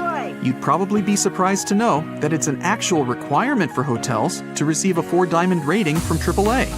But this also makes pretty good sense. For example, if you slip and fall on the wet floor of the bathroom, a phone can be handy to call for help. Returning to bathrooms, hotels typically don't provide plungers in rooms. You see, hotels want you to have a feeling that you're the first person ever to enter the room you're staying in. It's a question of your comfort, which is the primary concern of any respectable hotel. And a plunger in the bathroom, according to anonymous polls, makes people think that the toilet may malfunction at some point, which doesn't help the image. If your hotel has card keys with magnetic strips, make sure you put your card key apart from your cell phone and wallet. The problem is that key cards are rewritten quite a lot, and they're designed for that process to be quick and easy. So, a fairly strong magnet, like the one in your cell phone, could erase your key card, and you wouldn't be able to get inside your room. The hotel will surely provide you with a new card, but that's still inconvenient. Many hotels only accept credit cards as a form of payment, and without one, you won't be able to book a room directly or use the paid services provided by the place. Booking a room is just the first step of your stay at a hotel. During your vacation or business trip, you might use the minibar or other paid services that you'll only have to pay for at the checkout. If your debit card doesn't have enough funds on it to cover all your expenses, the hotel has no means to get their money apart from suing you. If you pay with a credit card, however, all the additional costs go to the bank, and everyone's happy. The time of check-in and check-out is fixed not to annoy you. It's done so you don't barge in onto guests who stayed in the room you've booked, and the hotel staff can clean the room and prepare it for the next guest's arrival. By the way, the checkout time is normally about 11 a.m. to 12 p.m. because hotels actually care about your well-being. They not only let you have your breakfast, but also give you some time to prepare for departure without hurry. Isn't it kinda annoying that many hotels don't have a socket near the bed? In fact, time is to blame in this case. Lots of hotels around the world were built before mobile phones and other portable devices became so popular and widespread. Back then, of course, they didn't need bedside sockets, and many of them haven't yet caught up with the times. You can avoid this issue if you stay at a hotel that's been built relatively recently. Once you're at the check-in desk, it's likely that the hotel staff already recognize you. Many hotels, especially higher-end ones, will do a little research of their guests' social media. While this seems a bit creepy, it's only so they can see who you are to make your stay more comfortable. At check-in, you'll also be given an initial key which will reset the door lock and cancel any existing keys. But make sure to be respectful to your receptionists. Sometimes, they may play practical jokes on rude customers by key bombing. This is where they give you 2 of the initial keys. Either key resets the door, so once you use the second one, the first will no longer work. Toothpaste is one item you probably won't find in the hotel room's bathroom. For budget hotels, it's often too expensive to order, as it's classified as a medical supply. For luxury hotels, it's the opposite. They often can't find a toothpaste manufacturer that's fancy enough to be present in their rooms. While the staff clean hotel rooms frequently, disinfecting smaller items is not on the top of their priority list. Remote controls and phones are some of the dirtiest things in a hotel room. So do yourself a favor and bring some disinfectant wipes to clean them before use. If you're thinking about putting your valuables in the safe for security, you may also want to think twice. Hotel locks use passcodes instead of locks, so there's a high chance someone in the hotel will know the master code. And who knows who else could get their hands on this information? Hotels usually overbook themselves, as the average daily no-show rate is around 10%. This means there's a chance that you won't actually get your reserved room. If you show up and there are no available rooms, chances are you'll get walked. This basically means the hotel will pay for a room at another similar hotel in the area. There's a surprising amount of items left in rooms that hotels don't want you to know about. In one hotel in Portugal, a worker even found a shark that was left behind. With no idea how it ended up there, the shark was eventually returned to its natural habitat, safe and sound. Most, if not all, hotels have fully carpeted floors, and there's a couple of very good reasons for that. First of all, it's your safety. You're far less likely to slip and fall on a carpet than on a wooden or tiled floor. Secondly, it's much more cost-effective because it's faster and cheaper to replace a spoiled carpet than change the whole flooring in a room. And finally, carpets add to the room's soundproofing, which you'll be thankful for if you have overly active neighbors. Ever wondered what a continental breakfast is and why it's called that? In fact, the name comes from the UK, which is a group of islands, and it means a breakfast that's served in continental Europe. It may include pastries, sliced bread with different toppings, meat, cheese, fruit juice, and hot beverages. They're watching you when you're in the bedroom and when you're in the bathroom. No, I'm not talking about your 3-year-old kids. One of the last things you think about when going on vacation is if the room you're staying in has hidden cameras planted all over the place. For starters, look in the most obvious spots in your hotel room to see if you can find any hidden cameras. According to some experts, if you can't find anything in plain sight, then using your smartphone is enough for a basic sweep. Every camera has a lens, and all lenses reflect light. So a quick way to check for hidden cameras is to close all the curtains in the room and turn off the lights. Use your phone's flashlight to point it at potential places or objects a hidden camera might be at. One of the apparent spots is the smoke detector on the ceiling. Grab a chair and point the light straight at it and try to see if there's any red or blue light reflected. You'll have to do it slowly since the light needs to strike the lens at the correct angle for you to see a reflection. After you're done, move on to other objects like the shower head in the bathroom or an alarm clock or phone charger. Keep in mind the positions of these objects. If the charger is placed where a surveillance camera could be, then investigate it and call the reception. Even a painting in the room can be a potential nest for a hidden camera. Other objects can be lamps, a hole in the wall, or somewhere inside the closet. Another creepy place is the bathroom mirror. This one is tricky to spot, so you'll have to be patient when inspecting it. You can also use your phone camera to spot surveillance cameras that spy on you at night. These secret cameras emit infrared lights that the human eye can't see so that they can work at night. You'll also have to turn off all the lights and put the camera in selfie mode. The rear-facing camera on most smartphones has an infrared filter, but the front one doesn't. You can try pointing a TV remote at the front-facing camera and press on any of the buttons to see it yourself. If you see a bright red light on your screen, that means it's working. All you have to do is move your camera in the dark to see if you can find a bright light around. It'll be good to do a second sweep to make sure you didn't miss anything. Another technique you can use is turning off the Wi-Fi when you enter the hotel room. Most of the cameras are hooked up to the Wi-Fi, so they won't be functioning anymore. If you get a call from the reception saying that the Wi-Fi is down in the room, that might be a red flag. There's no reason for them to know if the Wi-Fi was purposely turned off. It could mean that the cameras are on the local Wi-Fi. When you connect to your hotel room Wi-Fi for the first time, be careful about sharing your personal data. Most networks will ask for your login credentials, such as your email. Some people can recreate a Wi-Fi login page that's identical to that of the actual hotel, which can be deceiving. You might be connecting to a Wi-Fi router, but an email is all it takes for some people to know everything about you. One of the best things you can do is download an app that shows you what devices are currently connected to the Wi-Fi that you're using. It can show what smartphone, laptop, smart TV, and in the worst case, hidden cameras are connected. A radio frequency scanner can detect a wireless camera in the room, even if it's connected to its own Wi-Fi. It might be challenging, though, because of many wireless devices overcrowding the airways. You can pick up random signals even if you turn off all your devices and any wireless emitting signals.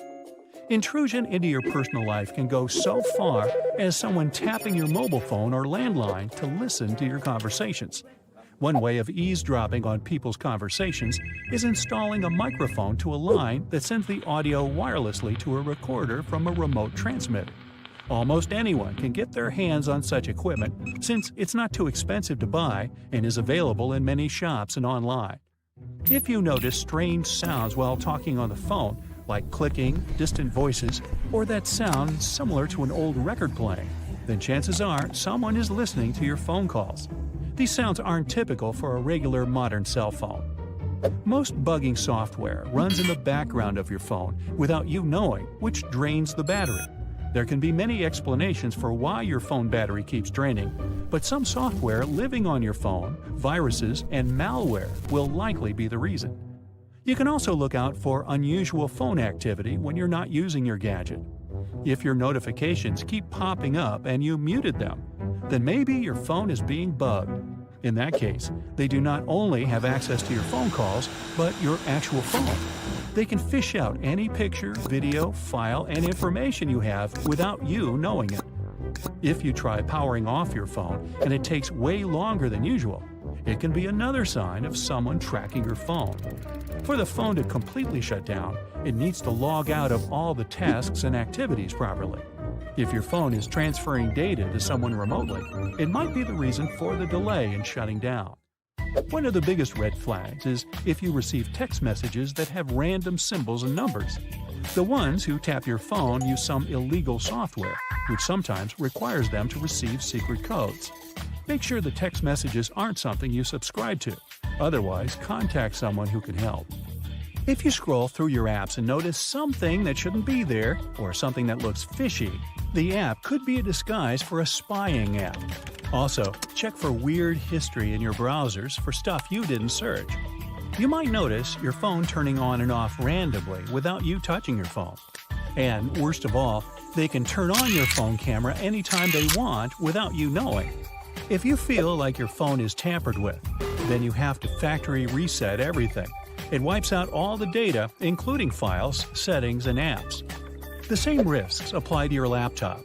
Every now and then, we all click on something that seems legit, even though it acts as an access point for spyware to enter our computer software. Draining battery, overheating, and weird activity are telltale signs of your PC being infected. GPS trackers are the most common ways to track someone's vehicle. It's pretty simple to get the job done, but it's very difficult to find the trackers since they're usually planted deep inside the car. If you ever get the spooky feeling that someone could be watching you while you drive, or coincidentally see the same person everywhere you drive your car, then start searching for that tracker. The most common places are underneath the car or near the back wheels. But the person tracking your car is smart and knows what they're doing. They're not going to let you find it that easily.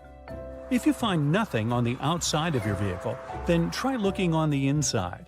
If you find something there, it's a clear sign the person tracking you broke into your car and planted the tracking device. Or it could be someone you know who took a ride with you once and slipped it in without you knowing. Check behind the dashboard and within your car's electronics to be sure. Instead of ripping your car apart to find the tracker, you can buy a GPS bug detector. They work by finding electronic frequencies in your car's proximity. They won't block it from tracking you down, but they'll help you find it. Before using it, turn off your smartphone or put it in airplane mode. This way, the frequencies won't intercept with the tracking device. And if you feel like this isn't working, try parking your car in a remote area where nothing is in sight. Even a remote garage would do. Well, anyone else feeling a little paranoid? Let's see some hands. Now, carefully arranging your used towels isn't the best thing to do in a hotel. You're just not helping. The general rule is, dump them somewhere like the bathroom floor or in the bathtub. Then the staff can see that they need to change the towels. If you keep them all nice and folded, the staff may just get it wrong and leave them as they are, thinking that they're still fresh. You're on a low-budget trip and you brought along some appliances, so you can cook right there in the hotel. Not a big deal. But if there's only one outlet and you want to boil some eggs in your electric kettle, maybe don't. First, you never know what capacity the outlet has. It might even set off the hotel's fire alarm. Just stick to sandwiches or something. Of course, you can boil water for some ramen noodles, but if you feel like a slice of fresh, crusty toast, never try to make it with an iron. Sounds crazy, but some people have even tried heating up their frozen pizza with a hairdryer. What happened? They ended up having to go look for another hotel and an actual restaurant. Always look for hotels that include breakfast. It's usually way more expensive to have breakfast at a nearby restaurant. Plus, you most likely wouldn't know where to go. Much better to hit the hotel's breakfast buffet: coffee, cheese, ham, toast, fruit. If you play your cards right, you'd be too full for lunch. Sometimes your hotel room's way bigger than you expected. If there are 2 beds, but you're traveling alone, maybe don't use both of them.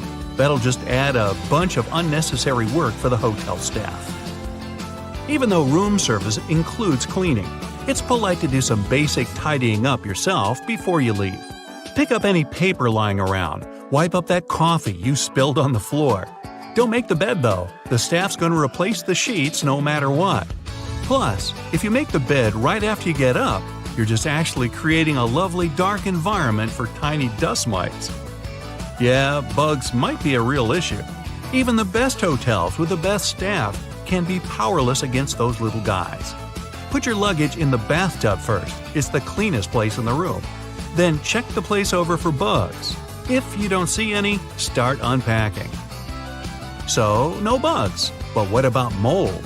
The most common way for mold to get into a hotel room is if you chuck your wet towel on the bed and go out for the day. You might get back to an interesting smelling room.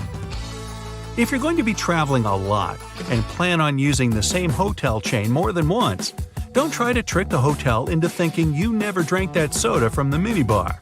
Yeah, a can of soda might cost you double what you'd pay at the gas station, but you don't want to get put on the hotel's naughty list.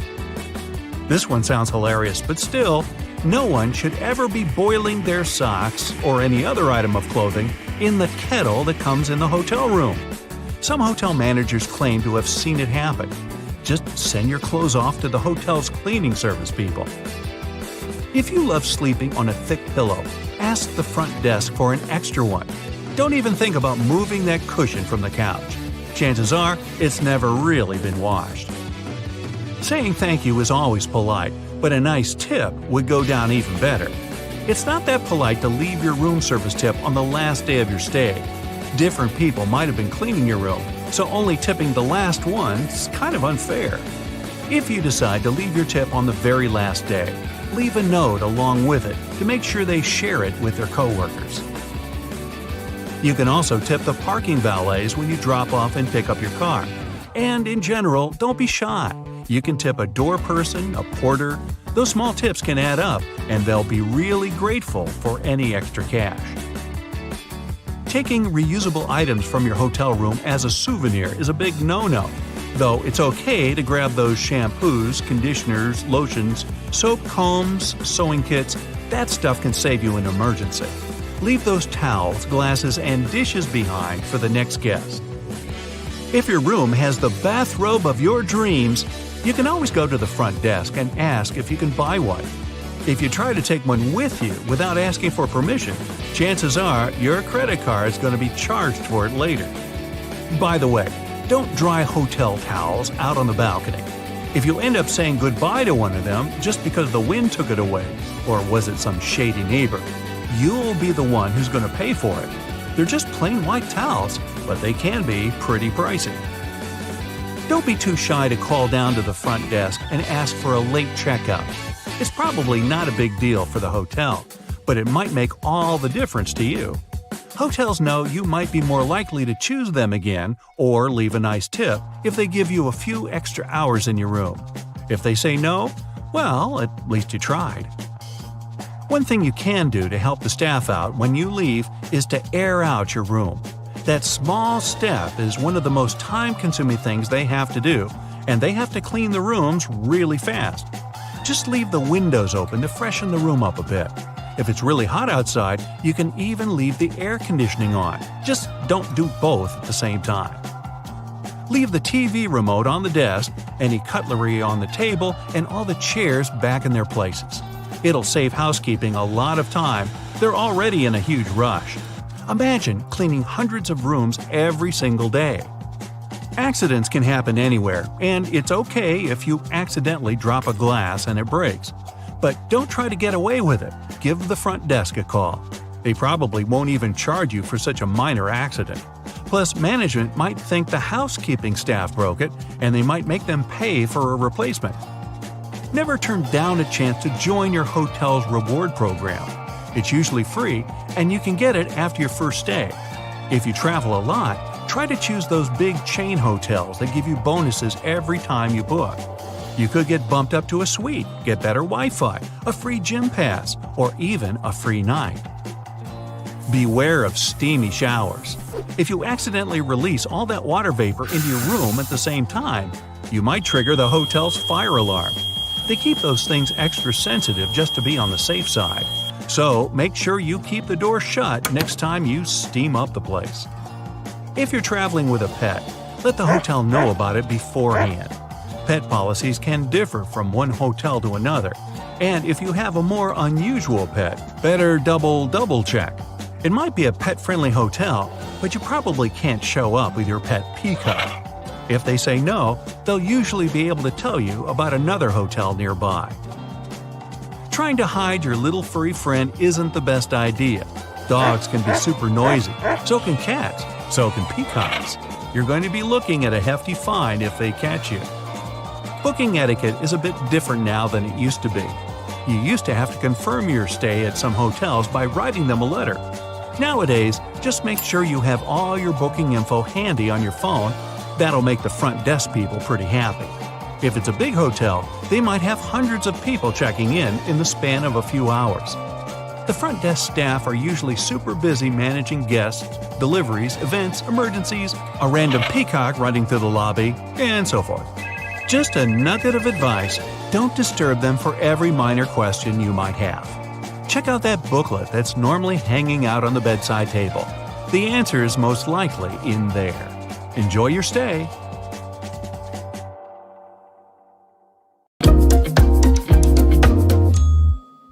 So you're running through the airport, waiting in endless security lines, dealing with your baggage, rushing yet again to the gate. If only you had arrived 2 hours early, right? Not necessarily. And airports know that, along with lots of other secrets they're not telling you. But hey, I will. 1. Airport agents might be watching you all the way from the security check to your gate. Some hubs have facial recognition scanners that can easily track you. They're equipped with special software that compares passengers' faces with their IDs. 2. Airports make lounges look like something luxurious and unavailable for regular travelers. And so many people fall for this image. In reality, one of your credit cards is likely to provide you with the convenience of resting in an airport lounge. Just pop in and ask. Who knows? You might find yourself waiting for your flight in a calm place with free food and drinks. 3. Beware of airport taxis. They can charge you twice the actual price of the ride. If the situation allows, use online taxi apps to order a car. If you can't, then make sure to find out the rate in advance. By the way, if you pre-order a taxi, always ask about the charging policy on delays. Otherwise, you might be in for a very unpleasant surprise. 4. Buying bottled water at the airport can easily make you bankrupt. There's one thing every traveler should know. There is free water at most hubs. Just bring an empty water bottle through the security check and find a water refill station. They're usually near the restrooms. If you can't find one, there must be at least a water fountain. 5. You'll find the most comfortable seats next to the airport shopping area, and that's for a reason. This is how retailers lure you into their stores. Imagine sitting there looking at shop windows. You're bound to notice something you really need. 6. You may have the opportunity to check your carry-on luggage for free at the gate. Be attentive and listen for messages announcing that a full flight is expected. That usually means there will be a shortage of overhead bin space, and the airline will offer complimentary checked bags. 7. The cheapest days to fly are Tuesdays and Thursdays. And if, for some reason, you want to buy the most expensive ticket, opt for a Friday, Saturday, or Sunday. And no wonder with everyone moving around on the weekend. If you can afford flexible dates, look for midweek options. 8. If you're sneaky enough and understand the airport logistics, you can be the first one to get your checked bag upon arrival. All you need to do is to check it later than the other passengers. Bags that are loaded last usually appear first on the baggage carousel. 9. Even though duty-free shops have a reputation for being cheaper than stores in the city, it's not always true. For example, sweets, beverages, and perfumes are likely to cost more at the airport. And be careful with what you buy in a duty-free shop if you have a connecting flight. Some airports don't allow you to carry liquids over 3.4 ounces through your layover destination, even if they're from duty-free and in sealed bags. 10. Even if your flight doesn't offer a hot meal or snacks, it might still be cheaper to eat on board than at the airport, especially if you have the airline's credit card. In this case, you can get up to a 25% discount on drinks and food you buy in the air. 11. Airports and airlines manipulate estimated arrival times. When your pilot announces the total flying time, it often differs from the arrival time you saw when you were booking the flight. It's easy to explain. The arrival time includes some wiggle room for potential small delays, taxiing from the runway, and so on. 12. Arriving at the airport 2 hours before your flight isn't really necessary. Of course, there are ginormous, hectic transportation hubs where even 2 hours might not be enough. But in most cases, This airport recommendation is just an ingenious plan to make you spend more money on shopping, eating, and drinking.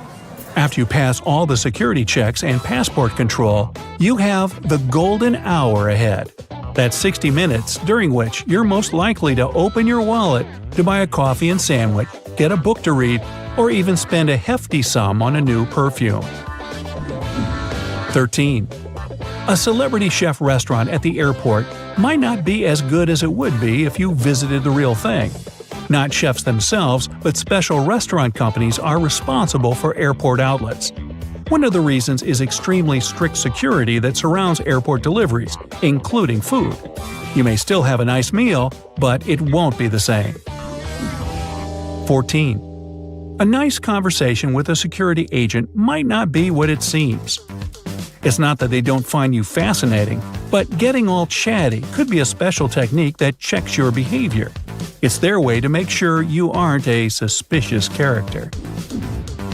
15. Airports could be selling your lost luggage right now. Wait, I'm not saying there's no chance for you to get back your suitcase that ended up in a different destination. But just as likely, you might not see it again. Then an airport has all the rights to sell your misplaced belongings at an auction. Most hubs hold an annual lost luggage sale. After paying an entry fee, you can bid on electronics, clothes, bags, and whatnot. Some auctions are blind. You pay for a bag without knowing what's inside. 16. If you have an opportunity, don't exchange cash at the airport. You'll never get a good rate there. Anyone who's forgotten to buy some currency beforehand can instead order it online and collect it at the airport. Some services only need several hours' notice for such an order. Or it might be even better to use an ATM to withdraw some cash at your final destination. 17. Some airports have shortcuts, but few people know about them. It's a good idea to research the airport map before your flight and look for all available routes. It'll come in handy when you're rushing to the furthest terminal. By the way, in the biggest airports, the distance from check-in to departure can be more than half a mile long. 18. A medical study found the connection between living near an airport and an increased risk of heart problems. Surprisingly, it's the result of noise pollution. Apparently, if you're exposed to high noise levels, especially at night, you're more likely to have high blood pressure. 19. Another problem with airports is bad air quality. All those road machines and heavy air traffic result in all kinds of nasty chemicals getting into the air you breathe. For example, the air over the busiest airports regularly breaches the limits for nitrogen dioxide pollutants. 20. If you have a long layover but are unwilling to spend it shuffling from one store to another, you could have a better option. Many airports have places for a quiet retreat, for example, yoga studios, or even gyms with swimming pools. But they're typically hidden away, otherwise they'll get packed with travelers. Look for such places away from busy terminals, where most passengers won't find them. Usually only frequent flyers take advantage of these spots. If you're lucky, you might even find a private bedroom at a reasonable price. Hey, if you learned something new today, then give the video a like and share it with a friend. And here are some other videos I think you'll enjoy. Just click to the left or right, and remember, stay on the bright side of life.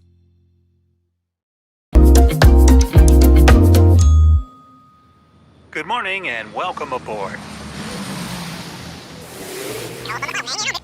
If you're a frequent flyer, you hear this phrase a lot. The moment they greet you, the crew are also checking out some important details about you, from your physique to your jewelry style. Why though? They'll notice if you're their colleague and will be happy to see you. The crew's number one priority is your safety. They know fellow flight attendants will be the best help in case of an emergency. They know exactly how to deal with it, so they won't panic but help the crew evacuate passengers and provide first aid if necessary. They'll check out your reading material. Just like fellow flight attendants, doctors, nurses, and other medical professionals will be super helpful in case something goes wrong. So, if you're a doctor coming back from a medical conference with a pile of medical leaflets or like to read medical journals aboard, The crew will know about your occupation even if you don't say a word. Your carry-on size matters. You are only allowed this amount of carry-on of a certain maximum size for a reason. An experienced flight attendant will always see if you cheated and persuade you to have your oversized bags relocated to the luggage compartment. Otherwise, they can fall out of the overhead, hurt yourself and other passengers, and block the crucially important aisles. Fitting them under the seats can also clog up the aisles. And even on a perfectly normal flight, loading and offloading a bunch of bags just takes extra time. Your age is a big deal too. The flight crew will always take record of how many unaccompanied minors are traveling today to give them extra attention and care. In fact, any young passengers get it, as almost all airlines have entertainment sets or just coloring books for them. Passengers under 2 can't be seated in an emergency exit row and need special life vests that are handed out to parents if necessary. It's great for them if you look strong. Again, for safety reasons, and not out of their personal interest. In the unlikely case of an emergency, with a troublemaker on board, for example, they'll need as much help as they can get. The crew label muscular passengers fit to help in their mind, and even remember where they're seated. Your general health condition is important to them. Flight attendants are trained to notice signs and symptoms of sickness. They are entitled to ask you for a medical certificate to prove it's nothing serious.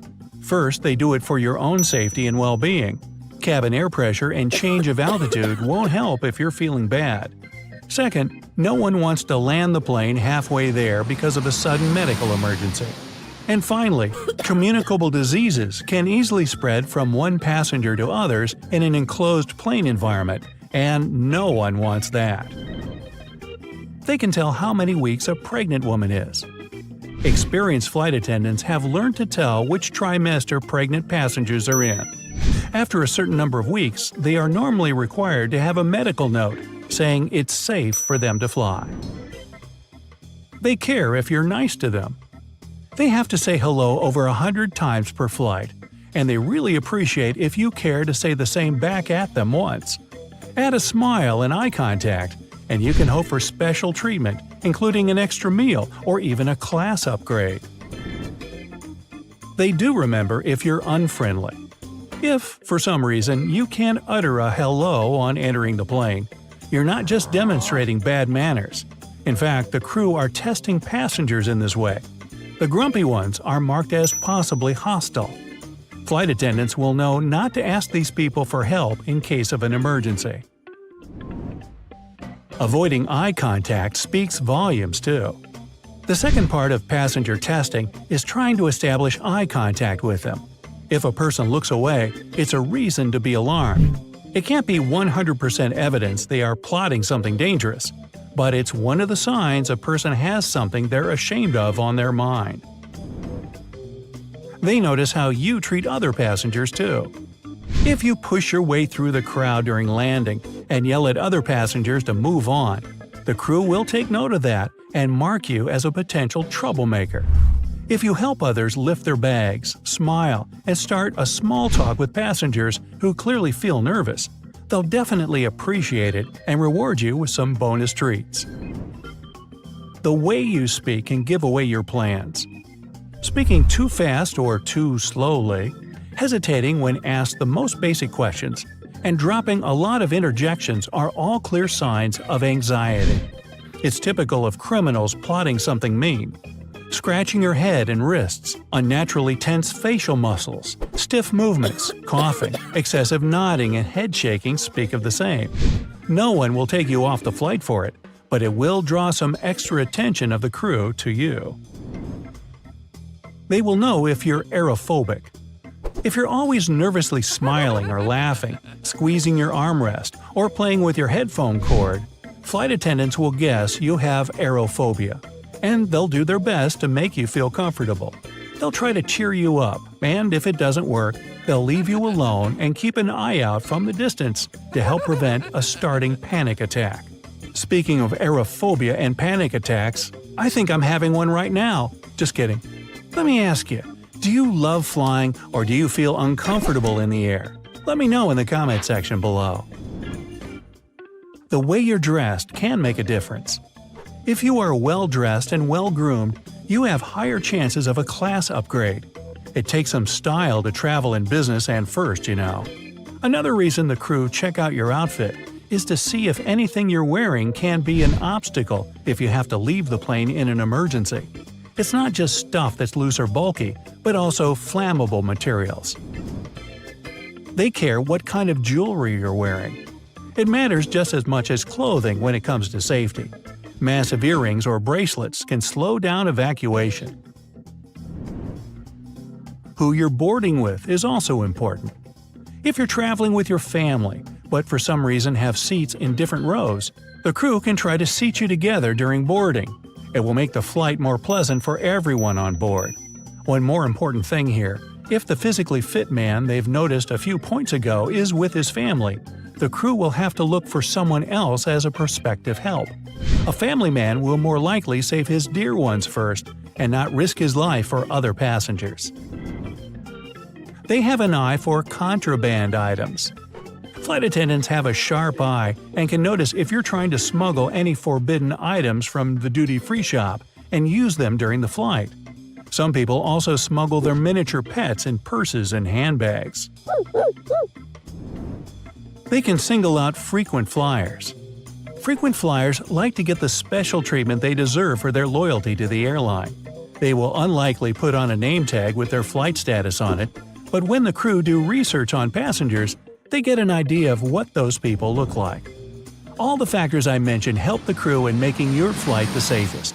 They're smart enough not to make any conclusions based on just one thing, but when they put a few of them together, it can help singling out the troublemakers. So, if you don't want to be considered one of those, you know what to do now. Hey, I'll get you out later. Good dog. Hey, if you learned something new today, then give the video a like and share it with a friend. And here are some other videos I think you'll enjoy. Just click to the left or right, and remember, stay on the bright side of life. Let's face it, airports can be pretty annoying. But the most annoying thing about them is probably having to take the laptop out of your backpack and put it in a separate bin while going through the security check. But, of course, they wouldn't make us do those extra moves if there wasn't a good reason for it. Laptops are dense, and X-rays can't penetrate them, so it's easy to hide something dangerous there. If the device is out and on its own in a separate bin, it's easier for the scanners to capture something dangerous. Most airplanes are white. Is there a benefit to choosing this exact color? No, white paint doesn't make a place feel lighter. Neither does it save money on painting. Here are the actual reasons for the choice: safety, efficiency, and comfort. The first airplanes had a metallic color, but the problem with metal is that it's prone to corrosion, so painting it is a great way to protect an airplane from corrosion. White is favored for several reasons. First, planes fly high above the clouds and are exposed to sunlight a lot. White is the color that absorbs the least heat, and white planes get heated less. Also, sunlight makes the paint fade away. A colorful airplane will have its paint fade very fast and will require repainting.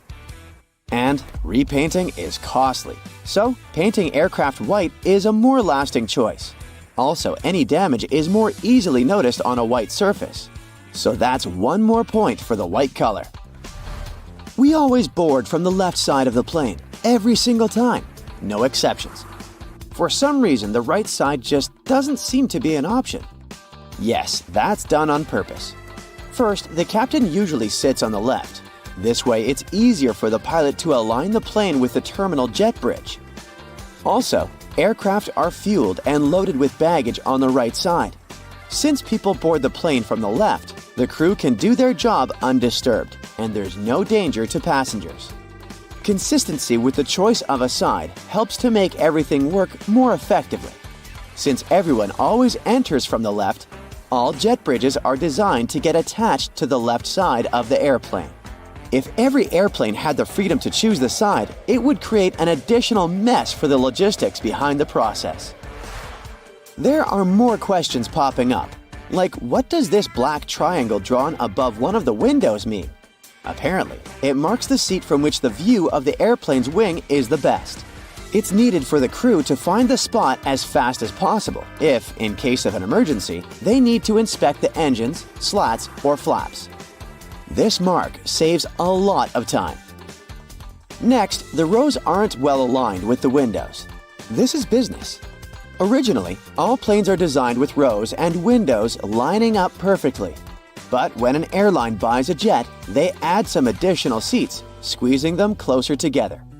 This way, they have more seats, which means more passengers, so they can sell more tickets. But you get less space for your legs and might miss out on a window. Also, all windows have rounded corners, and this is done for safety reasons. There used to be planes with squared windows, but those caused crashes because such windows couldn't withstand high-altitude pressures. At high altitudes, external atmospheric pressure is lower than the pressure inside the cabin. So, there's a big difference in pressure inside and outside the airplane, and this creates stress. Without windows, this stress flows smoothly through the material. A squared window becomes an obstacle, and the flow of stress needs to change direction. The pressure builds up in the corners, leading to cracks. As a result, such windows break. Oval windows allow the stress to flow more smoothly without disrupting them too much and preventing stress concentration. So, oval windows are safer. The glass used in production is stretched acrylic glass, and there are 3 separate panes of it. This is done as a security measure in case there is a breach. This way, at least one pane will remain intact at all times. Have you ever noticed those small holes in the windows? The tiny hole is actually only in the pane that's in the middle. Its task is to regulate the huge pressure difference inside and outside the cabin. This way, the outer pane can handle the load. If the outer pane breaks, the middle one, even though there's a hole in it, will be able to keep the window intact. Also, that hole prevents the windows from fogging up. Now, let's say you want to relax and watch a movie. Luckily, there's a pair of headphones. But they're weird. They have a 2-pronged plug. No, this is not some kind of advanced technology. This is a witty move to prevent theft. If you can't use them anywhere else but on the airplane, no one will have the urge to snatch them away. Outside the airplane, they're basically useless. And then they bring food. There are people who love airplane food and people who aren't very fond of it. But most will agree that food does taste different in the air. Turns out, it's actually a thing. Low air pressure, lack of humidity, and background noise that we have at high altitudes change the functioning of our taste buds. They become less sensitive to sweet and salty foods, so airlines have to use more seasoning. Have you ever wondered what would happen if someone opened an airplane door accidentally? This wouldn't end well. It would be very dangerous to say the least. More specifically, soon there would be a lack of oxygen in the cabin. But gladly, no one can open that door accidentally. The pressure difference between inside and outside makes it almost impossible. It would take some immense strength to open it. The doors are designed to open on their own in case of an emergency. Speaking of safety, during takeoff and landing, the crew dims the light in the cabin. This is done for a good reason. This way, in case of emergency, you will see everything more clearly. Your eyes will get used to the darkness, and you'll have an easier time evacuating. Now, about pilots. They always wear those cool sunglasses, but the purpose is not to look cooler. They're used to protect the eyes. Throughout their career, pilots have to take care of their vision, but the problem is that it's not an easy task when you're a pilot. The damaging solar radiation that our sun emits is filtered out by the Earth's atmosphere, so the sunlight isn't very damaging to you if you spend most of your time on the ground. But it's different up in the sky. There's less air there, and the brightness is way higher. And with every 1,000 feet of elevation, the solar radiation is around 5% stronger. On average, aircraft fly at an altitude of 35,000 feet. This means that the amount of UV radiation is 175% greater than on the ground. This is very damaging to any person's vision. The large amount of time pilots spend in the air makes them vulnerable to different eye problems. And having eye problems can cost a pilot their career. So, wearing sunglasses is a crucial thing for them, and these sunglasses must be of the best quality. They should minimize the impact of sunlight and withstand UV rays, providing 100% protection for the eyes. Also, they can't be polarized, since polarization can mess with the perception of the cockpit displays. They should provide the best clarity, decrease eye fatigue, and minimize color deformation, so that pilots can see just like they would without their sunglasses on. Now, flight attendants are trained to notice some pretty important things about each passenger once they board the plane. Curious about what these are? Well, first and foremost, flight attendants are all about safety. So if you're following the rules and paying attention during the safety demo, you're already off to a great start in their book. But don't worry, they're not just looking for rule followers. They also want to make sure you're comfortable and have everything you need to enjoy your flight. One thing they notice right away is how much luggage you're carrying. If you're struggling to lift a heavy bag into the overhead bin, they'll probably step in and help you out. And if you're one of those people who insists on bringing a massive carry-on that barely fits in the bin, they might discreetly check to make sure you're not breaking any weight or size limits. Speaking of luggage, flight attendants can tell a lot about you from your suitcase. If it's covered in stickers from exotic locations, they might assume you're a seasoned traveler who knows their way around an airport. But if it's a beat-up old bag with duct tape holding it together, they might wonder if you're a first-time flyer or just someone who doesn't care much about appearances. Of course, one of the most important things flight attendants notice about you is how you treat them and your fellow passengers. If you're friendly, polite, and respectful, they'll go out of their way to make your flight as pleasant as possible. But if you're rude, demanding, and throw a tantrum when things don't go your way, they might not be as eager to help you out. And then some. They'll always take a sneak peek at what's on your feet, too. It's not because they're all secretly obsessed with shoes, it's actually for your safety. They check out your sneakers to see if you can quickly and easily run in case of an emergency. If you're planning to board a flight, you might want to think twice before rocking those high heels, unless you want to hear an emergency command to kick them off. Speaking of emergencies, flight attendants also like to look at whether you're a fit person or not. They do this just in case they need some physical assistance in the event of some bad, unwanted thing happening. And hey, if you happen to be a doctor, don't be shy about letting the crew know. You might just be a lifesaver. Now, let's talk about food and drinks, my favorite topic. Flight attendants are always happy to serve you, but they also notice what you order. If you ask for something that's not on the menu or request a complicated custom drink, they might raise an eyebrow. But if you order something simple and easy to prepare, like a glass of water or a bag of pretzels, they'll be more than happy to oblige. If you're planning to fly with your furry friend, make sure to prepare it for some attention from the flight attendants. Don't worry, they're just curious about your cute companion. And if your pet is a trained service animal and registered with the airline beforehand, they're good to go. Also, if you've paid for your pet to fly, make sure they stay cozy in their carrier for the entire trip. Flight attendants are also trained to notice any unusual behavior or potential red flags. If someone seems nervous or anxious, they'll keep an eye on them to make sure they're okay. Luckily, some flight attendants are also happy to share some secrets that will make your next experience in an airplane way better. For instance, if you're wondering when's the best time to take to the skies, they may have some ideas. Some destinations, for example, have plenty of flights throughout the day. So the question is, should you go early or stay up late? Turns out that the best time is first thing in the morning. But shh, don't tell anyone, or they might steal all the morning flights. The reasoning is pretty sound, though. The weather is usually calmer in the morning, and any delays from the day before should have been sorted out overnight. Now, when it comes to holiday travel, here's another piece of advice. If you can swing it, give yourself a little wiggle room. For example, try flying on the day before the winter holiday starts, instead of the 24th itself. That way, you'll have a bit more flexibility and hopefully avoid any stress or last-minute airport drama.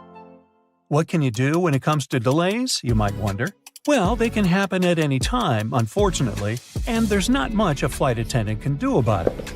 But don't worry, flight attendants and passengers are on the same team. Also, don't believe the rumors. Flight attendants won't hide information from you. There's no point. If you're stuck on a delayed flight, don't hesitate to ask the staff for all the info you need, and rest assured they will do their best to get you on the next available flight as soon as possible. Now, what about jet lag? Surely flight attendants have the best remedies. If you're hopping across time zones, most flight attendants recommend catching a quick snooze upon arrival. But don't get too cozy. Stay up until nightfall to help your body clock adjust. After all, you don't want to be groggy when you arrive. Also, if you're only visiting a destination for a short time, airplane staff recommend sticking to your home time zone. It might just save you from the hustle of adjusting to another time zone unnecessarily. And don't forget to keep hydrated, munch on nutritious food, and get in some exercise to keep your body feeling tip-top. Now, we've all seen in movies those scenes where the main character gets a surprise upgrade to business class out of the blue. As much as we all dream of being upgraded to a luxurious seat mid-flight, it's usually only possible on the ground, unless you're one lucky duck. There's a list and a method for who gets bumped up to first class. Sometimes, flight attendants will shuffle passengers around so families can sit together, or they do it to fix any seat mix-up. But once the plane takes off, moving around is pretty rare. Ever wondered if you can switch seats with another passenger during the flight? The answer is yes, you can. Most flight attendants encourage it, especially if it means keeping families together. However, it's best to figure out any seat-swapping arrangements before boarding to avoid any chaos. Plus, some seats are fancier than others, and if people have paid extra for them, it's important to be respectful of that. Also, did you know that the emergency exit rows are sometimes marketed as premium seating? Let's talk about some serious airplane etiquette. So, who gets to claim the middle armrest? It's a big debate, but most flight attendants think the person in the middle seat deserves it. Hey, let's give them a break. They're already stuck in the least desirable spot. Now, on to the great window blind debate. Some people want them up, some people want them down. If it's a nighttime flight, keep them closed. You don't want to disturb your fellow passengers with unnecessary light. However, if you're flying over the Himalayas, you better believe people are going to peek through those windows. And let's not forget, blinds need to be open upon arrival for safety reasons. The crew needs to see outside in case of emergencies. Have you ever been curious about what flight attendants eat on board? Do they have the same food as the passengers? Turns out, they can have the same meals if they want to, but they don't always choose to. Some prefer to pack their own snacks, like hummus, apples, and popcorn, because the airplane options don't always keep them alert. They also focus on drinking lots of water and avoiding foods that might make them feel bloated, but they do indulge in airplane coffee. Some crew members even bring their own meals on board due to dietary requirements, or to add to the festive vibe on holiday flights. I once saw a passenger give a tin of holiday cookies to the flight attendants. You can bet she got some extra special attention. That's it for today. So hey, if you pacified your curiosity, then give the video a like and